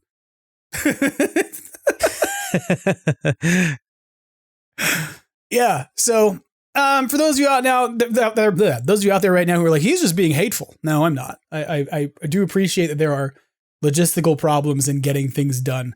It's the part where you communicate with me and you treat me like I'm an idiot that bothers me. I have to say that I think that that's something that went on with this campaign, a little bit of sort of talking down to people throughout the Ecto 1 campaign, even of like, this is how a HasLab works. And it's like, okay, cool. Like maybe you could do a better video that explained that rather than talking to people as if they're morons because they don't understand how it works. Like, just saying, just 90-second video on how does a HasLab work? Like that just, introduced the product and told you how to sign up and told you when you get your product and, maybe had like a 15-second sting you could put in an Instagram story that was compelling and made people click on it. Just that. Maybe that. Maybe just that as opposed to like, "Hi, it's the Hasbro team again." Great. Glad to hear from you. All right. Have I beaten this to death yet? Do you want to escape from here? Because you're like, what did you drag me into, you lambasting bastard? Hey, this is your show. I know. I'm aware. Look, I may have invited you in to be the Brian Less to my Jim Cornette. So that's, you just didn't know. But I am hopeful that like when I get my 2 in the box, I'm going to enjoy it. You will. You'll love it. When I finally get to see it, that it will be a positive experience, but it's definitely going to be a delayed one. And I don't know what to say about that. It just is what it is. And I'm disappointed. And I feel okay about communicating that it's okay for you to say you're disappointed when things happen because they're not, because things you expect to happen or things that have been told you were going to happen are just not. And again, it's if you just be honest with me about that and you say like, "Hey, I know you all are really excited about the HasLab, but there's about 20,000 units that we just have to process, and that takes some time in the warehouse, and so it's going to take a few weeks for that to happen, as opposed to fall ends on the 21st." It's like, okay, cool. Don't be transparent about anything. Just treat me like I'm a child. That makes me want to buy more things.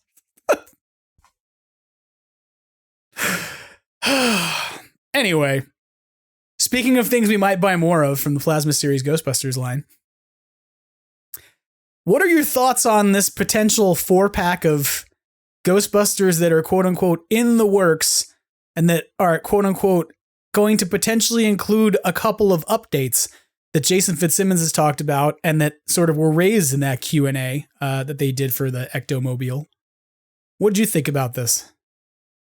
I'm curious to what they really mean about updates. Hopefully I wonder how difficult it is and for them to update the actual, the articulation, like to go pinless, because that makes I'm not really nitpicky on it in, my collecting or whatever, but they do look better pinless. So if they could update the 4-pack to be pinless and maybe some new accessories or something cool. I'm sure they're going to come out with some really nice packaging, but it's crazy because those were kind of sitting around for a long time, and like you could get them dirt cheap, but now, I mean, a few of them, I think like the Egon for some reason, that's an Egon goes for thing. quite a bit. Yeah, I mean, that's an Egon thing. Like the Egon Funko Pop also will go for like way more money for some crazy reason that makes no sense. And it's just like, oh, that's the character who's dead, so I need that one, I guess. I don't know. I just hope Hasbro doesn't go full Hasbro and like do it the cheapest way possible. Just that's what I'm expecting. I'm really hoping they don't. I mean, if they go pinless on these, that would be awesome. I mean, I'd be in for those. But I'd love to see the packaging and all that. But my full on expectation is, same bodies we're getting for the HasLab, but with better paint colors to match, as opposed to the too light version of khaki that happened on the original Plasma series. Yeah, the color on the original ones was a little bit. Yeah. And we'll get the head sculpts from the HasLab because there's no new tooling required to do that. We just put them on khaki bodies with Ghostbusters 1 logos as opposed to Ghostbusters 2, and we go, look, we upgraded your existing figures. And the only other thing I could like imagine would be,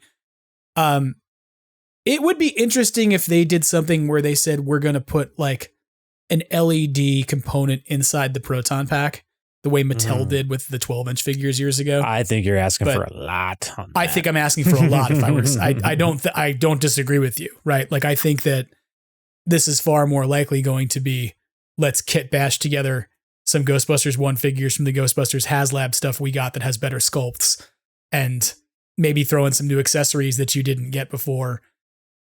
And that's, I'm curious about the head sculpt usage though. Have they really, I don't know if they've really like anything that's been a HasLab release. Have they really done any sort of general release with any of the, the tiers that have been unlocked with figures or any of the sculpting, to be fair, that kind of stuff? I wonder if they've done that. I'm not sure. You can't reuse the Winston head, right? Because the Winston head from Ghostbusters 2 doesn't have the right face, right? So you got to redo a Winston. But that's where I'm like, could you reuse the Peter? Could you reuse the Ray? Like maybe even reuse the Egon, even though they've got him doing like the courtroom smile in that pose. Like, yeah. Looking at the new head sculpts, you can almost see the scene in Ghostbusters 2. They're really that they're pulled out of. Yeah. Right. And so I don't know. Like I'm going to be interested to see what these are, but I'll be honest. Like I'm really curious. I'm really curious, but I'm not that compelled by 4 more of the same guys at all.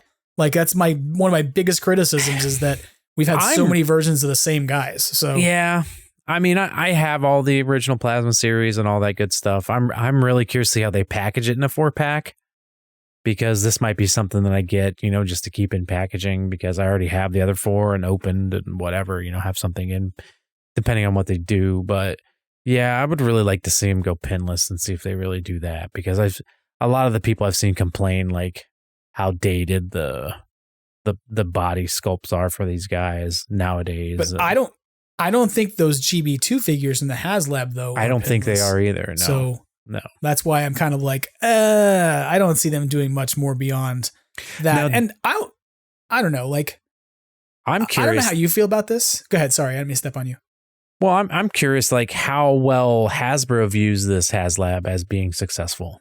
Do they view it as like, as far as like the future of the releases are concerned? Is it a good enough one to like do some more product? Like, is that what this was? It kind of felt like that's what this was. It felt like more than just backing to get an Ecto. It was like backing the Plasma series. Because like, do you want more Ghostbusters stuff? This has to fund and it has to be successful if you want more stuff. Like there was an hour-long Q&A about that product where if you sat in on it, like part of what was divulged was like, we're working on this 4-pack, but it's probably going to be kind of contingent on whether or not this does well. Yeah. So if you want to buy 4 more of the same guys, then you better back this. And that's when I went, why is this the marketing appeal? Yeah. Like, why did you tell me you're going to do more ghosts if this funds well? Like, we're going to do a sewer ghost. We're going to do a pukey ghost. We're going to do a muncher that you never got. Like, tell me about that as opposed to we're going to do 4 more of the guys. Like, yeah, I think I honestly think that like if the early bird was Scalari's Plasma Series Scalari Brothers, I think it would have reached the early bird, and we wouldn't. Oh yeah.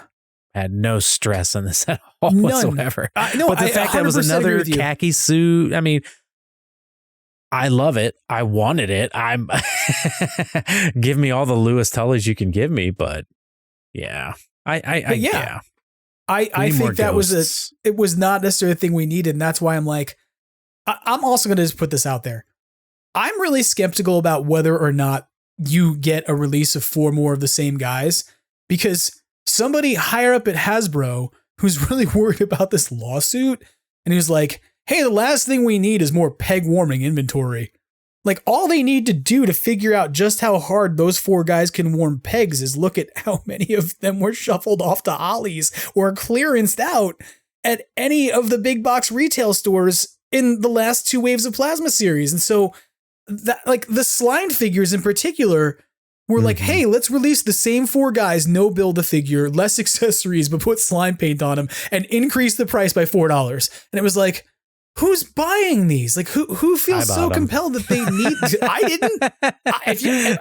The only way I would have bought them was at an Ollie's. That's my point. Is it's like there was no point where I was like, I need 4 more of the same guys with even less stuff for a higher price point because it glows in the dark now. Like, do you think I'm sitting around with a black light all the time to enjoy this feature? Like, I'm not. So, like, that's the part I don't get about glow in the dark stuff all the time. I'm like, okay, it's great, but like, I'm gonna do that once. Yeah, gonna, that's been my like conundrum too, because making glow in the dark stuff, it's like it only kind of looks cool while it's glowing. Otherwise, it's kind of this weird yellowy. Weird color, like translucent-y kind of thing going on. It's kind of a battle, try to figure out whether it's worth doing or not. Is it going to look good non-glow and glow at the same time? But I mean, they did each come with the proton stream. That was cool. The packaging also glowed in the dark. I will say that. There are little slime things on the packaging that also is blacklight reactive. But yeah, that instead of the glow in the dark ones, it seemed kind of early to be doing that. I was kind of hoping like that would have been the Ghostbuster 2 wave. Like, hey, here they are, and now here's them in their navies, and then maybe a third repaint, reuse of the sculpt could have been the glow in the dark in a 4-pack. But sure, you want to get that's really also crazy. kind of been done too with Diamond. Diamond kind of did those 4-packs, and they did a slimed 4-pack. If you want to get really crazy, you cast the entire line in glow in the dark stuff, and then you just call them Plasma Series Ectoglows. Yep. Yep. Just, there's like ways to do this if you want to release the same guys over and over again and have me be like, wow, that's kind of different. But like, because they are called back to this other thing. But like, that's exactly what Ectoglows were. It was like, how could we reuse the same sculpt for a 4th or 5th time? Right. And I'll be honest, I am to this day, I will die on this hill. As much as people think Ectoglow figures are so great because there's some pinnacle of the collecting, I think those figures suck. I really do. They're so weird. They're so desperate feeling. They're but they're so awesome. I mean, they're names on them for Christ's sakes. Like, it is Peter. Like, why? Because the whole figure is just that weird glow in the dark plastic. So they had to throw as much color on it as they could, and so they just put their names on them real big and huge. Shout out to Rob Sosby, right? Like of South Carolina Ghostbusters, who made the cosplay of this. For Dragon Con, that is amazing. That is he was great. back out with again this year, and it was trending on social media. And I was that's amazing. He did a full 3D printed glow in the dark pack. Yeah. Oh man, it's amazing that he made the freaking figure like basically wearable, and I love that he did it. And when he wears it as like a cosplay, I'm like, I appreciate that, and that's amazing. But as a figure, like, could you imagine if Peter, Egon, Ray, and Winston went out to bust ghosts and they were in these suits that just said their names across them for no reason? Like, what is the point of them having their names written across their chests? Like, is it so that way the people at the bus know how to address them properly? Like, what is the functional reason that exists in the universe? There isn't one. Like, it just none of the Kenner stuff has any real functional reason in the universe. It's like backpacks. It's the blind spot of my Kenner collection. I don't have any Ectoglow anything, and I kind of just act like they don't exist. They're so expensive. Those never happened. I never. No. Those don't count. You know who's going to get you Ectoglow Ghostbusters eventually, right? Myself make them? You might make them yourself, right? Like, but beyond I've considered you, it. I've considered it. You are the one person who probably answers that question that way that I know. It's like, me, I'm going to do it. Like, okay, of course you're going to do it for yourself, but like the other people are probably going to do it for you. At this point, I'm like, Funko's going to do it, right? Like, because one of the things we should talk about real quick is like, I think, are we good on talking about the HasLabs with anything else to say about them other than I'm excited we're getting Ecto ones. I really wish my 2 in the box was here, and I'm sad about marketing and will withhold any other negative thoughts. That sums it up. I mean, we're getting it. We're getting the Ecto 1A. I mean, don't forget that. I mean, no, of course. That's why I bought. In the end, I'm going to just say, everybody, never thought I'd see that. I mean, I said I would only buy 1, but I bought 2. Yeah, so did I. I bought 2, but my rationale for why was I went, it's fine. I'll just flip all the second set of figures and sell them on eBay. It's fine. eBay's going to be so flooded with HasLab Ghostbuster figures because Of course it is. Of course it is, which is why I've already also told several people who are like, I didn't want to get the car, but I really wanted this ghost. And I'm like, well, just talk to me when I get mine and we'll figure it out. Like, just anybody who wanted just a ghost will have an opportunity to get just the library right. Yeah. You'll have your opportunity to get those figures. But on the heels of the Mondo wrap up, which also happened since the last time, like I think maybe it happened the day before I podcasted last. I can't remember. But the Mondo campaign ended for the timed release of Peter Venkman. Mm-hmm. And that meant like if you didn't get your Sam Hain and Peter together, now you can't suck it, go on eBay and buy it for even more money in like whenever it comes out in 6 months. But I was almost tickled by the fact that Funko, like a week after that closed, were like, hey, we got real Ghostbusters pops. And I was just went, of course you do. I was just waiting for that. Yeah. Like I have been making the joke that Mondo is luxury Funko since they released that and said like, yeah, it's like buying a Lexus as opposed to a Toyota or buying a Hyundai as opposed to a Kia. And along comes Funko to be like, we got the Kia of real Ghostbusters figures. You want to spend $9.95 on a thing that doesn't have any articulation and doesn't move? You could get one. Say what you will about Funko. I mean, at least they went out of their way and like gave each of them their Kenner colored proton stream. Wait, we got to talk about this. This is you think they went out of their way to do this, and I think it's funny. For those of you who haven't looked at these figures yet, you can go find them over on Ghostbusters News. Jason's got an article called "Pre-orders Launch for the Real Ghostbusters Funko Pops" from December 4th, and I don't think that I'm credited in it, but Jason and I were talking about the fact that the URLs had gone live before the product images did on Amazon, and then he put it in the article. So we were talking about this as he wrote this article up.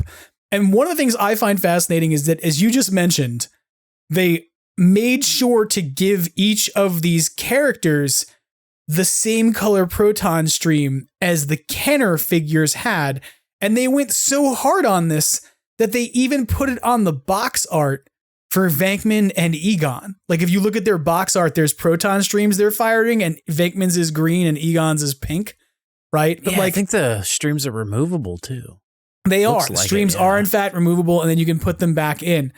Now, I couldn't decide for real. I mean this, like given the animosity that seemed existed about the Mondo figures at a licensing level, and the like rumors that I've heard about who's angry with who and who was mad their license got stepped on and whatever, I could not decide if Funko choosing to use the same colored streams as the Kenner figures was an homage or a subtle fuck you.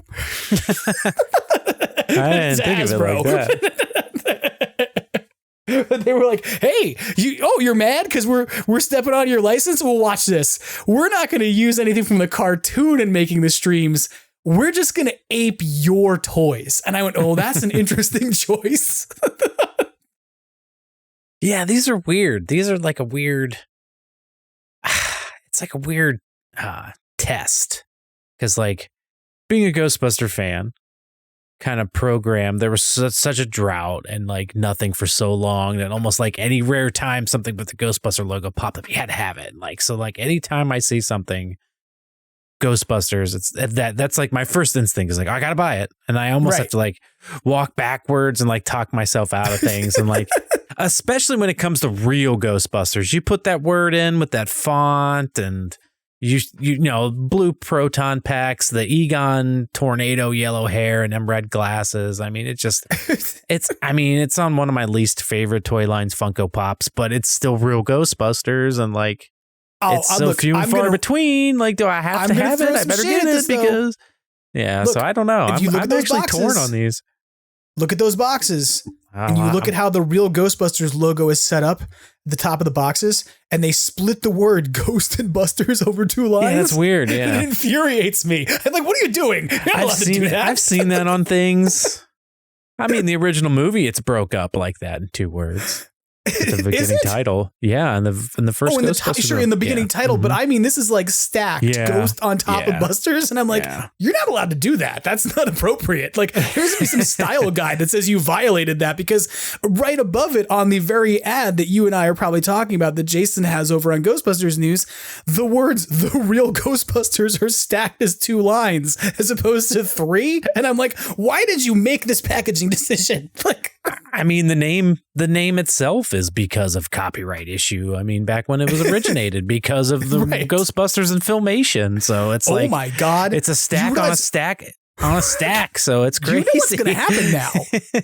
Look, before we got on air, I said that I felt a little bit like these figures were kind of like, hey, Funko finally showed somebody at Sony Consumer Products Division, like, we can market real Ghostbusters. We got these figures from Mondo. Now we got these. We can do stuff with this. And you and I have been joking that, like, what's coming next, even though we don't really know it, is like soda figures, right? And fucking VHS figures and every other Funko thing they do.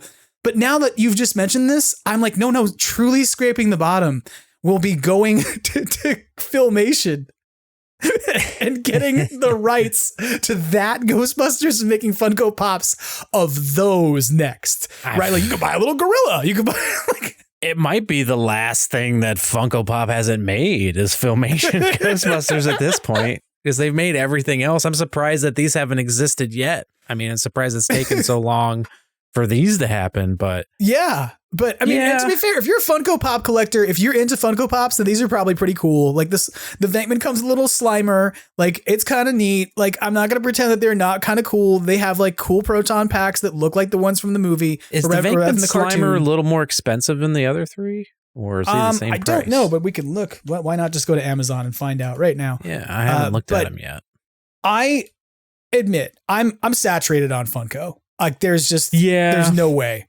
There's no way. I mean, I have a few of the Ghostbuster ones, like the Egon and Peter 2-pack, like trapping Slimer. I have that one, and then they made a Venkman that came with the firehouse. I have the ones with the Ectos. They did an Afterlife one, and they did a 84 one. Now, if Funko does a pop with like an animated style Ecto, I'm getting that for sure. Like, no, I don't care if that's Funko or not. Like, no, I won't, because I don't need another Ecto at this point forward, because I'm getting a HasLab Ecto. I don't need any more Ectos. I'm getting the only one I need. Now, if you wanted to know for real, $12.99 a piece, regardless of whether or not it comes with a Slimer. So Venkman's the same price. But if you really want to get it on a limited time deal, you can get Frozen Empire Ray Stance or Gruberson for $4.99 on Amazon right now. Well, if you want to pick up those Funko Pops, again, you can go find them over, like the pictures of them over on Ghostbusters News for sure. But you can check out, Jason's got links there for Amazon, for pre-order from Entertainment Earth, from Big Bad Toy Store. So pick your poison. If you're the kind of person who's like, I must get my Funko Pops in genuine mint Gem 10 condition, maybe go at Big Bad Toy Store, not Amazon. If you're the kind of person who's like, I like to roll the dice and live dangerously and I throw the boxes out, just order them from Amazon. They'll probably come in an envelope. Yeah. So I don't know. Again, I probably won't pick these up, but that's I don't want them, but over Funko. If I see them in person, I don't know. But I will say this. I mean this, that they should just do Ecto Glow Funko Pops. It's like, is the easiest, like, lowest hanging fruit at this point is just like, take the existing molds they just made, shoot them up with glow in the dark stuffs, put them out. Write Peter across the chest, write Egon across the chest, write Winston and Ray. Just be like, Ecto Glow, they're the new line of these. And I guarantee you that a bunch of people would just buy them for the sake they can't buy some other Ecto Glow figures and be like, I got Ecto Glows finally. Watch this be the line that goes deep and gives us like all the ghosts we've ever wanted. It's Funko. It's like Sam Hain, Sandman, like everybody who I mean, look, I don't think you're wrong. Like, I think if these four do well enough that they could turn around and be like, well, we've already got the license and we've already got things hammered out to use the characters we're using in the Mondo line. So why not figure out how to do them as pops and then release them in a year? You know, like, I don't think that that's necessarily like a far cry from reality, you know, but it depends upon how these do. I think that whether or not you get there, you know, we'll see. That was a squeaky straw. I was taking a sip of something. Made the air, everybody, a squeaky straw. That you just heard it. So, yeah. So I don't know. I guess we'll see how these do, but they will be coming out in January. If you pre-order now, I think you get them somewhere around like January 15th or something. So if you want to start the year with some real Ghostbusters stuff, I mean, in the past, you could do that with Kenner Classics. So I guess you could do it this year with not Kenner Classics Funko Pops, we assure you, even though they have the same color streams. Okay. So I think that covers our toy merch news. We need to talk about Elphonic for a second. As you all know, I love Ghostbusters Spirits Unleashed like no other video game that exists, except maybe Contra. Contra is the most awesome video game that ever existed, but I digress. Unfortunately, it turns out that Elphonic is going to be laying off people or has already laid off people because they are doing some financial restructuring. And that means that they are letting go of some folks. How that implicates Ghostbusters Spirits Unleashed is really unclear. We should be getting still a winter update, the final DLC of this year that was quarterly, and that's expected to be the last DLC for Ghostbusters Spirits Unleashed. Is that the Boogeyman? Yes. Yeah, we're supposed to be getting Boogeyman. So, and typically a DLC comes also with like some other cosmetics. Like the last one came with Zedmore packs that were like completely new ideas that the Elphonic team were like, what would it look like if like Zedmore's team came up with new designs for proton packs and they kind of bootstrapped it and came up with them themselves. So it was a completely original new idea. But, you know, they did like the cardboard packs at one point, which is the only version of cardboard Ghostbusters things that should be approved by anybody, of course, especially containment units. And like, so I don't know what we're going to, like when they're going to do this. I was kind of hopeful that we'd see it maybe like this week, but I don't think that's going to be the case. I think it's probably going to be maybe the week before they go on holiday leave for like maybe next week, you know, but we'll see. I don't really know anything. I just am speculating based off of how things have gone in the past. So. Yeah, it's really sad to, you know, hear anything like that, but like the way that Elphonic got in front of it and announced it and like was almost, you know, asking for, you know, help for the people that were unfortunately, you know, let go or laid off, you know, however you want to say it, but trying to find them a position somewhere. If any of you reading this has a team that's hiring, please know that you got some super talented people here that are going to be hitting the market. Hopefully these people land on their feet. I haven't really had much time in the game, but I've paid a lot of attention to it.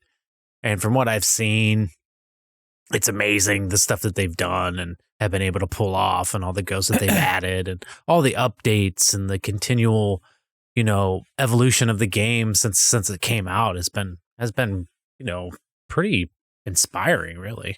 Well, you also sad. Did that. You did the Ectoplast inspired figure that you guys did too, right? Yeah. Yeah, we've had discussions with Jared. Yeah, he's a really cool guy.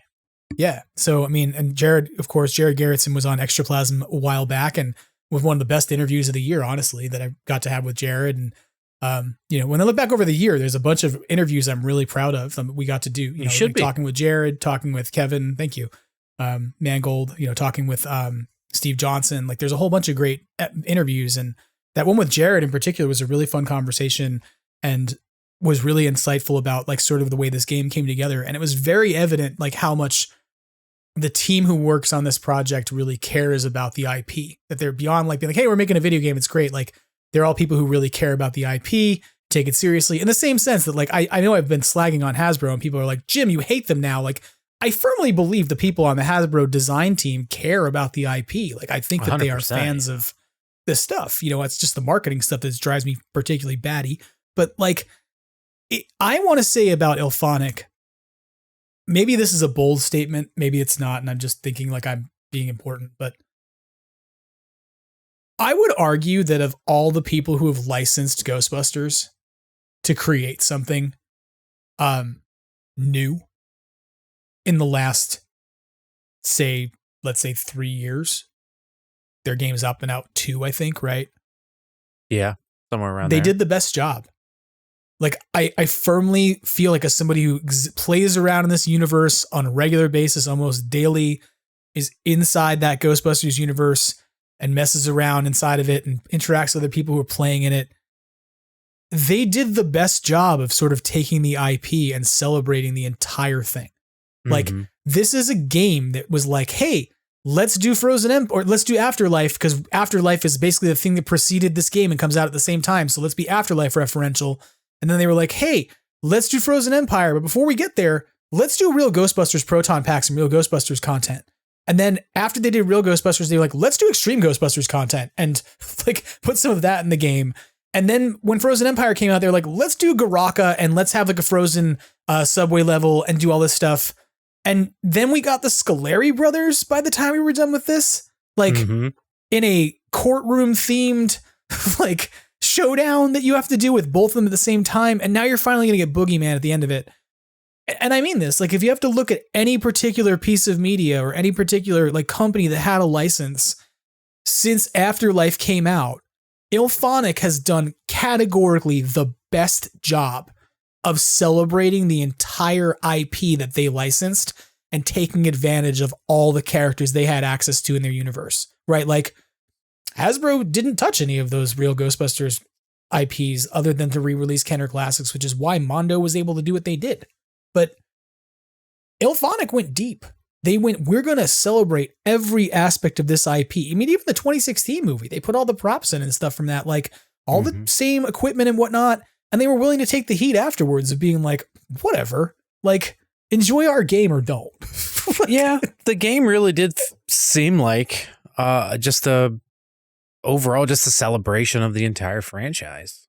I mean, they did an excellent job with, trying to reach into every little bit of it. And if you think about it, there is a lot. I mean, you got the cartoon and with them even incorporating the 2016 stuff and then, making up their own things with the cardboard packs and the Zedmore Industries packs, which look remarkably like those ones from that crazy car commercial, that foreign car commercial. I think you know what I'm talking about. which is awesome. I think I like that.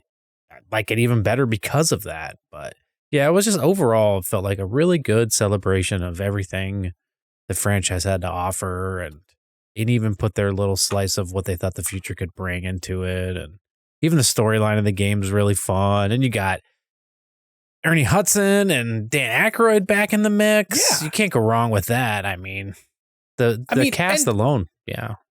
Stack this just against other video game properties that have come out at the same time. And it's like, you got the End Dreams thing, which was like, from its onset, many of us were like, wait, so you can dress as a furry and bust ghosts? Like, what does this have a connection to in terms of our universe?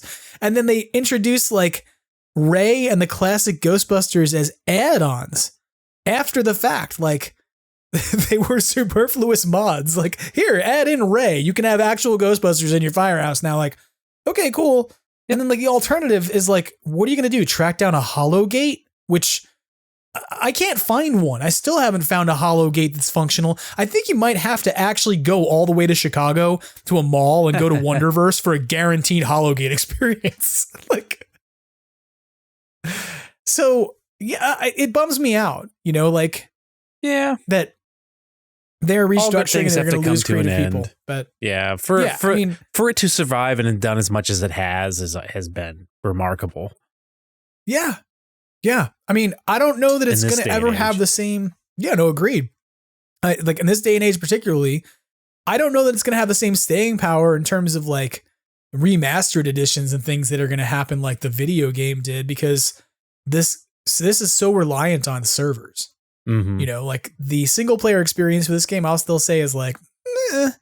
Like it's not the thing that makes me show up and want to do more of it. So that's about most games nowadays anyhow. Right. And so I'm hopeful that this means like they'll leave these servers running after the DLC's out for a while, especially because I'm not going to get to play it for several weeks. Hopefully. So I'm like, please don't turn the servers off as soon as we hit the new year. Please. Not that I really think that's happening. But yeah, it bummed me out to hear that some of the folks at Ilphonic who've been working on projects like this lost potential jobs. And I hope that, you know, they land on their feet. And I hope that I'm still hoping for a miracle where like somebody at Ghost Core or somebody at Sony goes, hey, how do we figure out a monetizable model to continue using this already existing ecosystem that all we have to do is figure out how to like create a business relationship with a company that needs to generate more content for revenue. Like that would make my day for somebody to turn around and go, hey, they're going to do like 4 more versions of this or 4 more DLCs, but this time you're going to have to pay for them. I would go, I'm totally okay with that. Like this is a game that by the time we were done, some people got for free that like you could get on sale for $19.99 and they never charged you a dime for a single piece of DLC. Yeah. So that's crazy. Which is kind of wild, right? Like if they turned around now and they said the way to keep the game alive is we're going to give you 4 more quarterly updates, but you got to pay $10 or $15 for each of them, I would be like, take my money because you've already earned it on all the other stuff you gave me beyond what I got when I put my initial buy-in, you know? So I'm hopeful we'll see more from it, but I'm not overly hopeful. I don't think that's a realistic hope, but we'll see.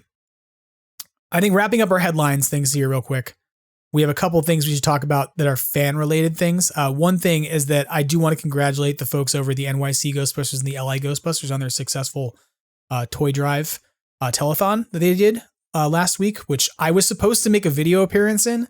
I admit I was supposed to do like a short video and I didn't because I was overwhelmed. So sorry for not being on video for anybody who was expecting that because they heard me talk about how it might happen. But they did a great job. If you haven't seen that, you can probably go stream Luna and Charlie running the Toy Drive Telethon and sort of talking about all the great things that they did with different franchises around the country and around the world, frankly, who are doing toy drives. Beyond that, 2 pieces of fan merch we should talk about.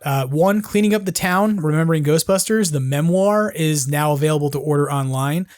You can pre-order those from the Great British Bookshop using a link that Jason Fitzsimmons has in a Ghostbusters story about this. And if you're not really familiar with what this is, Cleaning Up the Town is the documentary on the making of Ghostbusters that was put out by the Buenos many years ago. And there's still a forthcoming second documentary coming about Ghostbusters 2. What's up for release at this point are the memoirs that are derived from like all of the interviews. So it's like a compilation and a memoir of Ghostbusters cast and crew where the interviews and exclusive stories from people like Dan Aykroyd, Ernie Hudson, Sigourney Weaver, Annie Potts, and one of Harold Ramis's final interviews are included. And then there's also conversations with like Jason Reitman, Reginald VelJohnson, Joe Cirillo, a whole bunch of people they talked about for the documentary.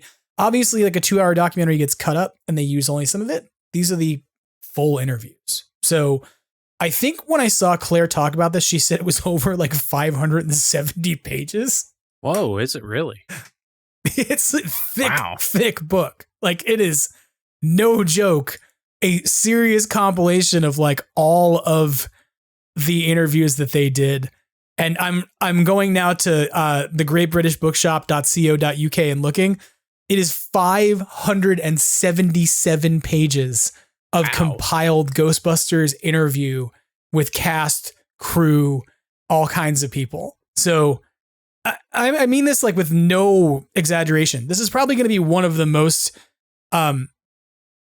insightful and in-depth sets of collections of interviews about Ghostbusters that's ever been released. It may be the most like comprehensive collection of Ghostbusters interviews that's ever been released. If you're interested at all in that kind of stuff, because you listen to this podcast, you should totally go over to thegreatbritishbookshop.co.uk and search for Cleaning Up the Town, Remembering Ghostbusters.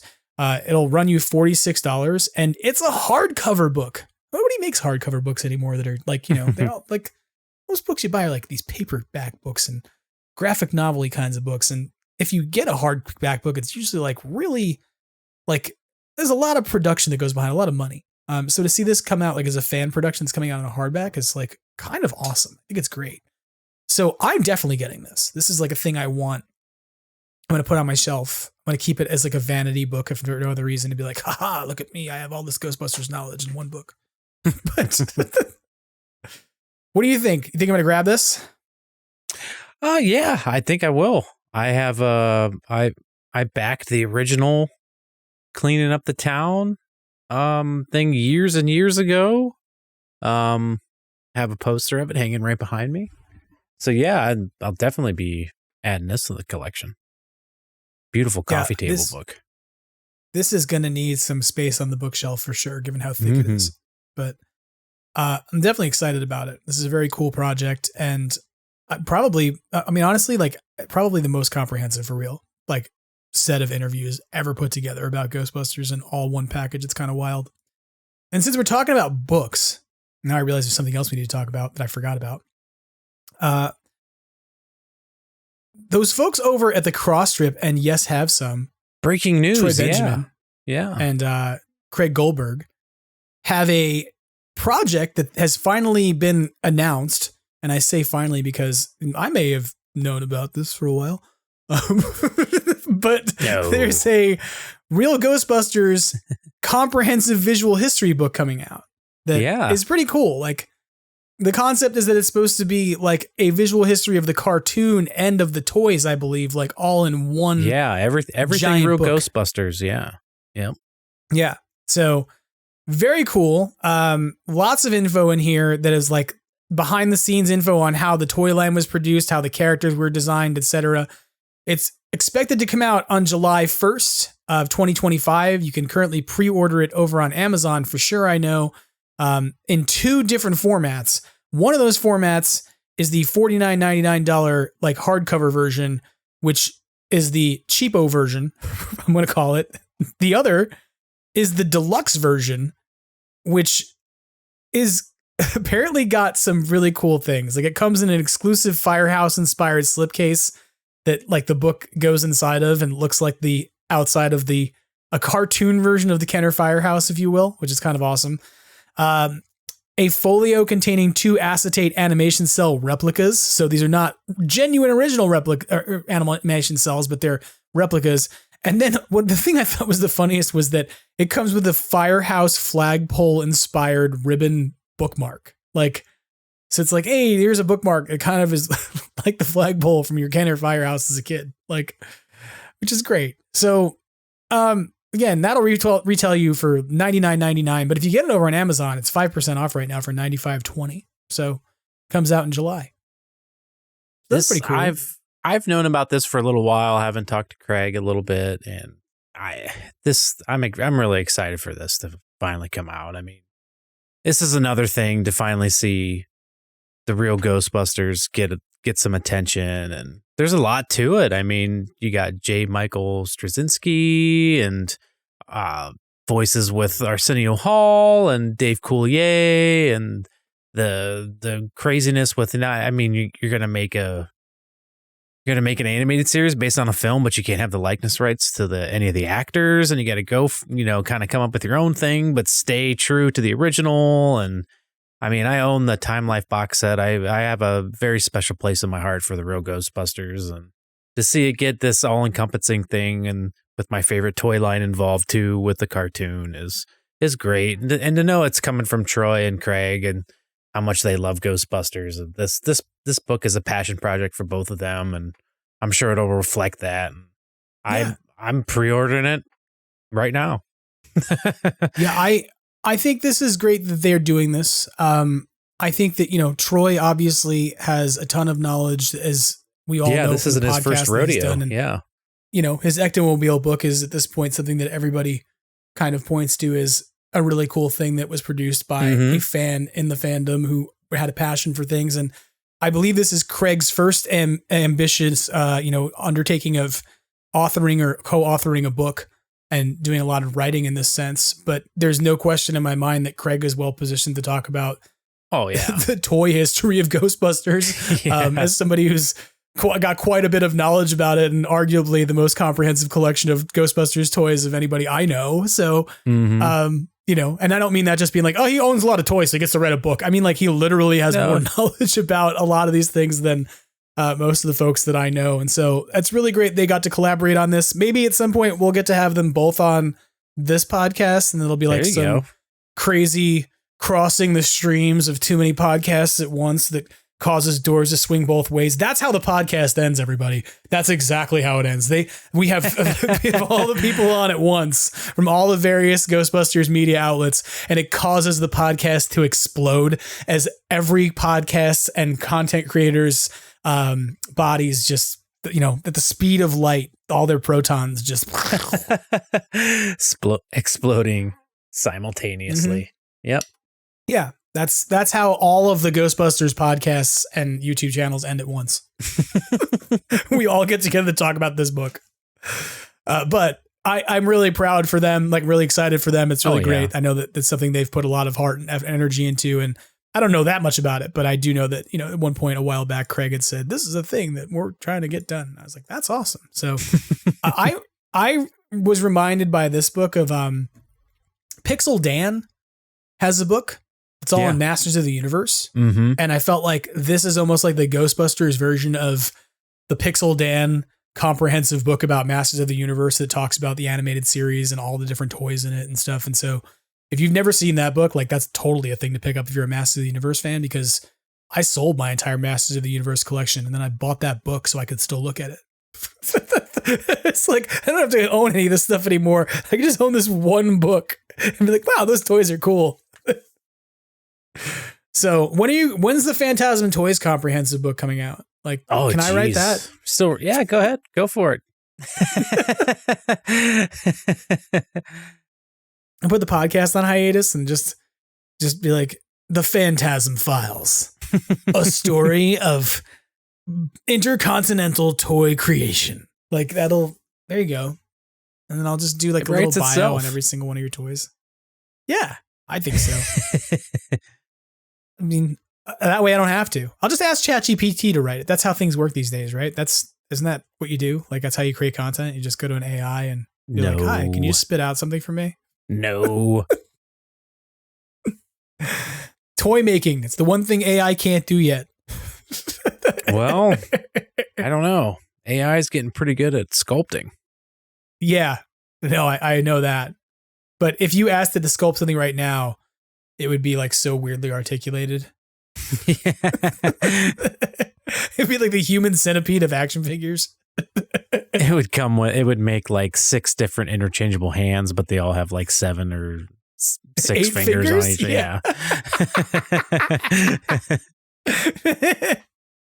That's amazing.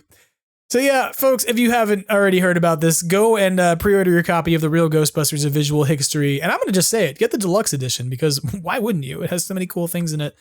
And let's be honest, the number of people who've chased after a stack of DVDs in a mostly dead media format that comes in a Firehouse box to tell you every reason why, even if print is dead, you should own dead print inside a Firehouse box for resale purposes.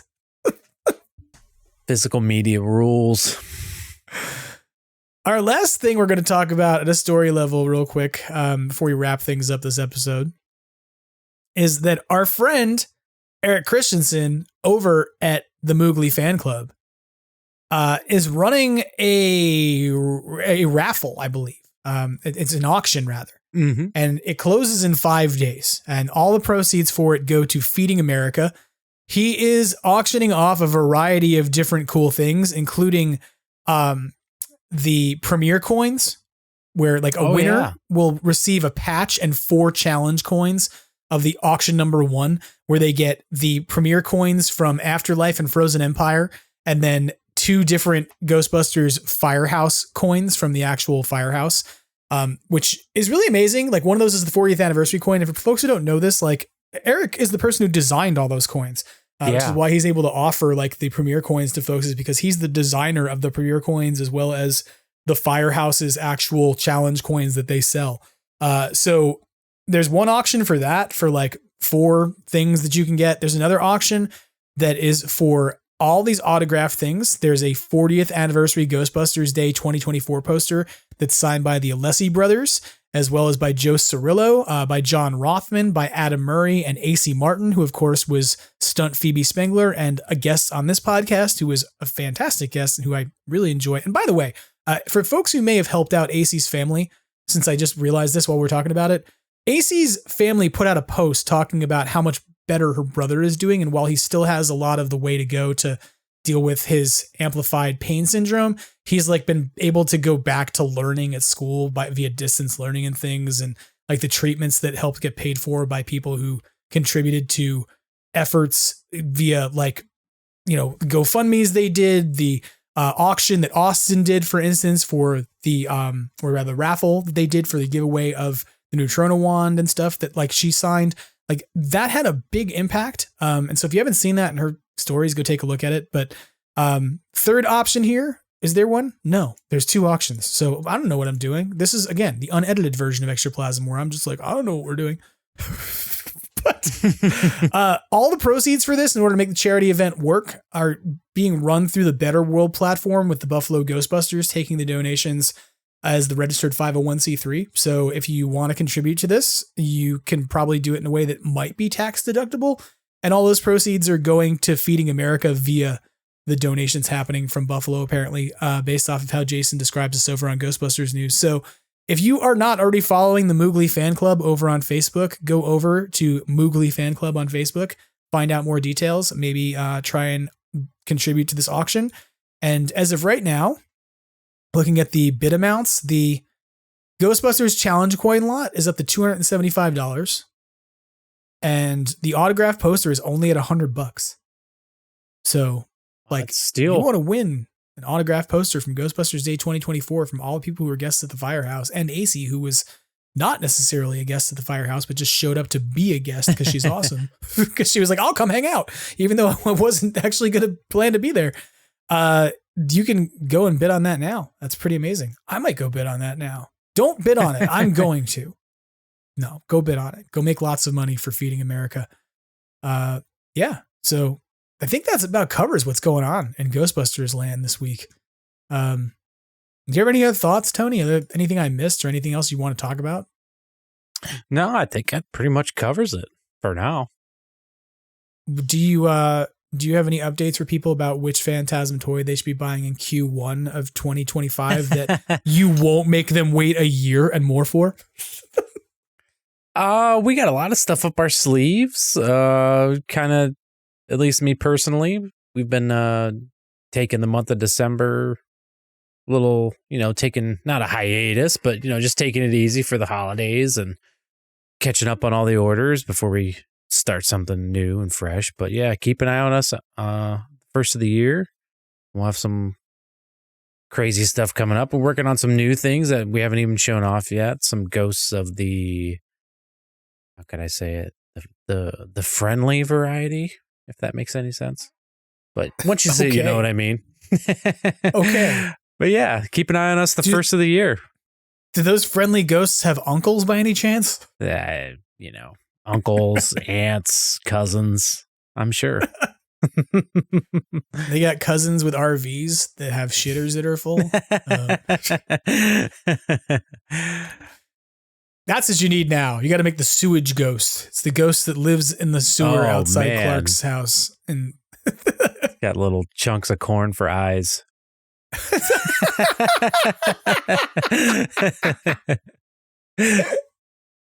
That's so messed up. I love it.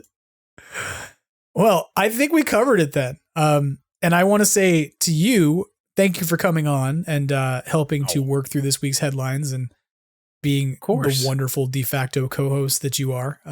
I always enjoy talking to you, which is why even when we don't do this show, I text message you incessantly about everything under the sun that's going on.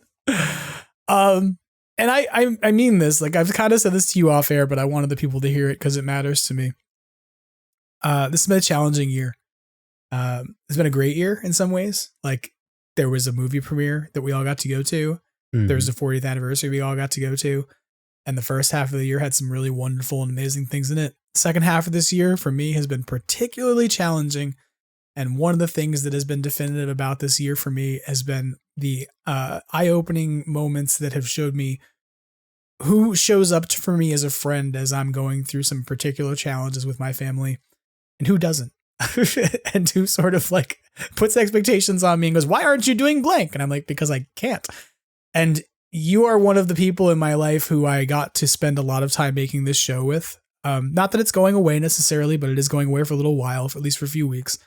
And I'm feeling emotional about that. I'm so grateful that you and I have had so much fun doing as much of this show as we have, and that our friendship has grown as much as it has doing this. If I had never made this podcast, I think that you and I would still be friends, but we wouldn't have the same relationship we have. And I wouldn't know how good of a friend you are.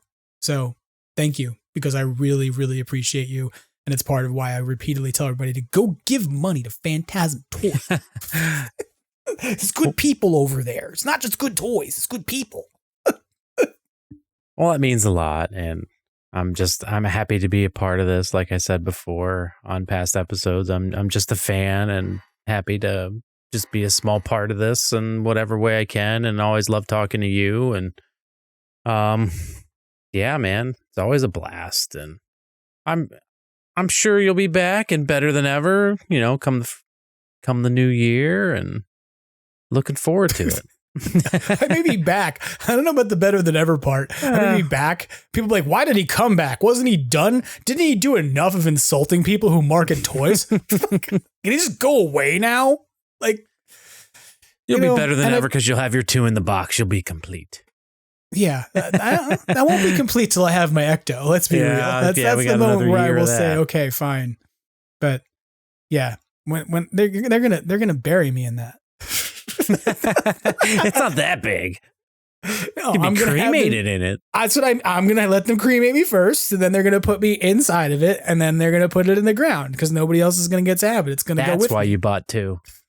Yes. One of them is a burial vessel. It's not because I'm displaying it as the Ecto 1A. It's because one of them is for me to die in. Oh, God. That sounds messed up. But now I half expect somebody to start selling Ecto 1-shaped urns on Etsy. We got popcorn buckets. What's the difference? There you go. Those popcorn bucket Ecto 1s open up really easy, yeah. They have to be airtight, and they have to not biodegrade.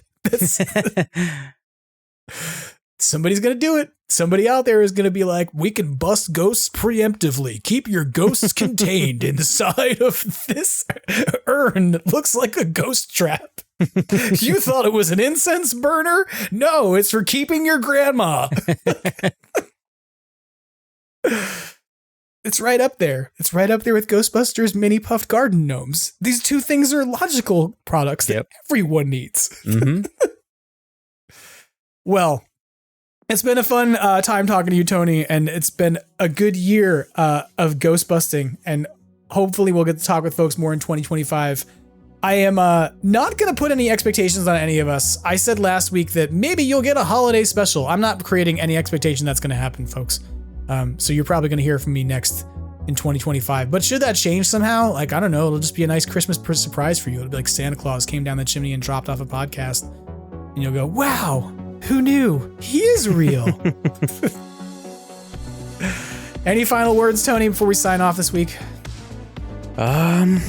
Stay fit, keep sharp, make good decisions. Okay. These are good tips for the holiday season. Like, don't get haunted by any Christmas trees. I still think that the Ghostbusters Frozen Empire enemy ghosts could have been the Rockefeller Center tree, the ghosts of all of them. Like all of the Rock Center trees just came back and we're like, hey, we're a bunch of trees that got murdered. Now we're going to stop on the firehouse. So Chris Sorrentino, if you're listening, just draw that for me as my Christmas cards to send out to people. That would be fantastic. Slap it on a coin. I want to say a couple quick shout outs and thank yous. Thank you to, of course, Brendan Pearce of Badoochi Studios, who is not only your partner in crime making awesome figures, but is also the person who creates the visual identity of this podcast. I also want to say a quick thank you and a shout out at the end of the year to the folks over at the Containment Unit, Matt and Tom, who were awesome enough to let me ride along with them in signing experiences this year and who have been great friends and contributors to this podcast repeatedly, and who also have been people who have helped keep me sane in the last few months in the background, letting me DM them going, I'm going crazy, as good friends. And so I really appreciate you both. You're awesome. I need to say thank you to Jason Fitzsimmons of Ghostbusters News, who is not here with us right now, but who without him, Extraplasm would be way more boring because he's done probably as many episodes as you have, Tony, and some of them with us together, and we always enjoy his company. So I was bummed he was not here for this, but he contributes a lot to the show. And I need to just say thank you to everybody else who contributed to Extraplasm in the last year, from different guests who come on the show, the folks who we've interviewed and whatnot. It really made the year what it was. And while there probably won't be another episode this year, you won't hear from me again until 2025. I want to make sure we highlight the fact that this was an impactful year and a really good one in terms of the experiences we had with podcasting, even if other.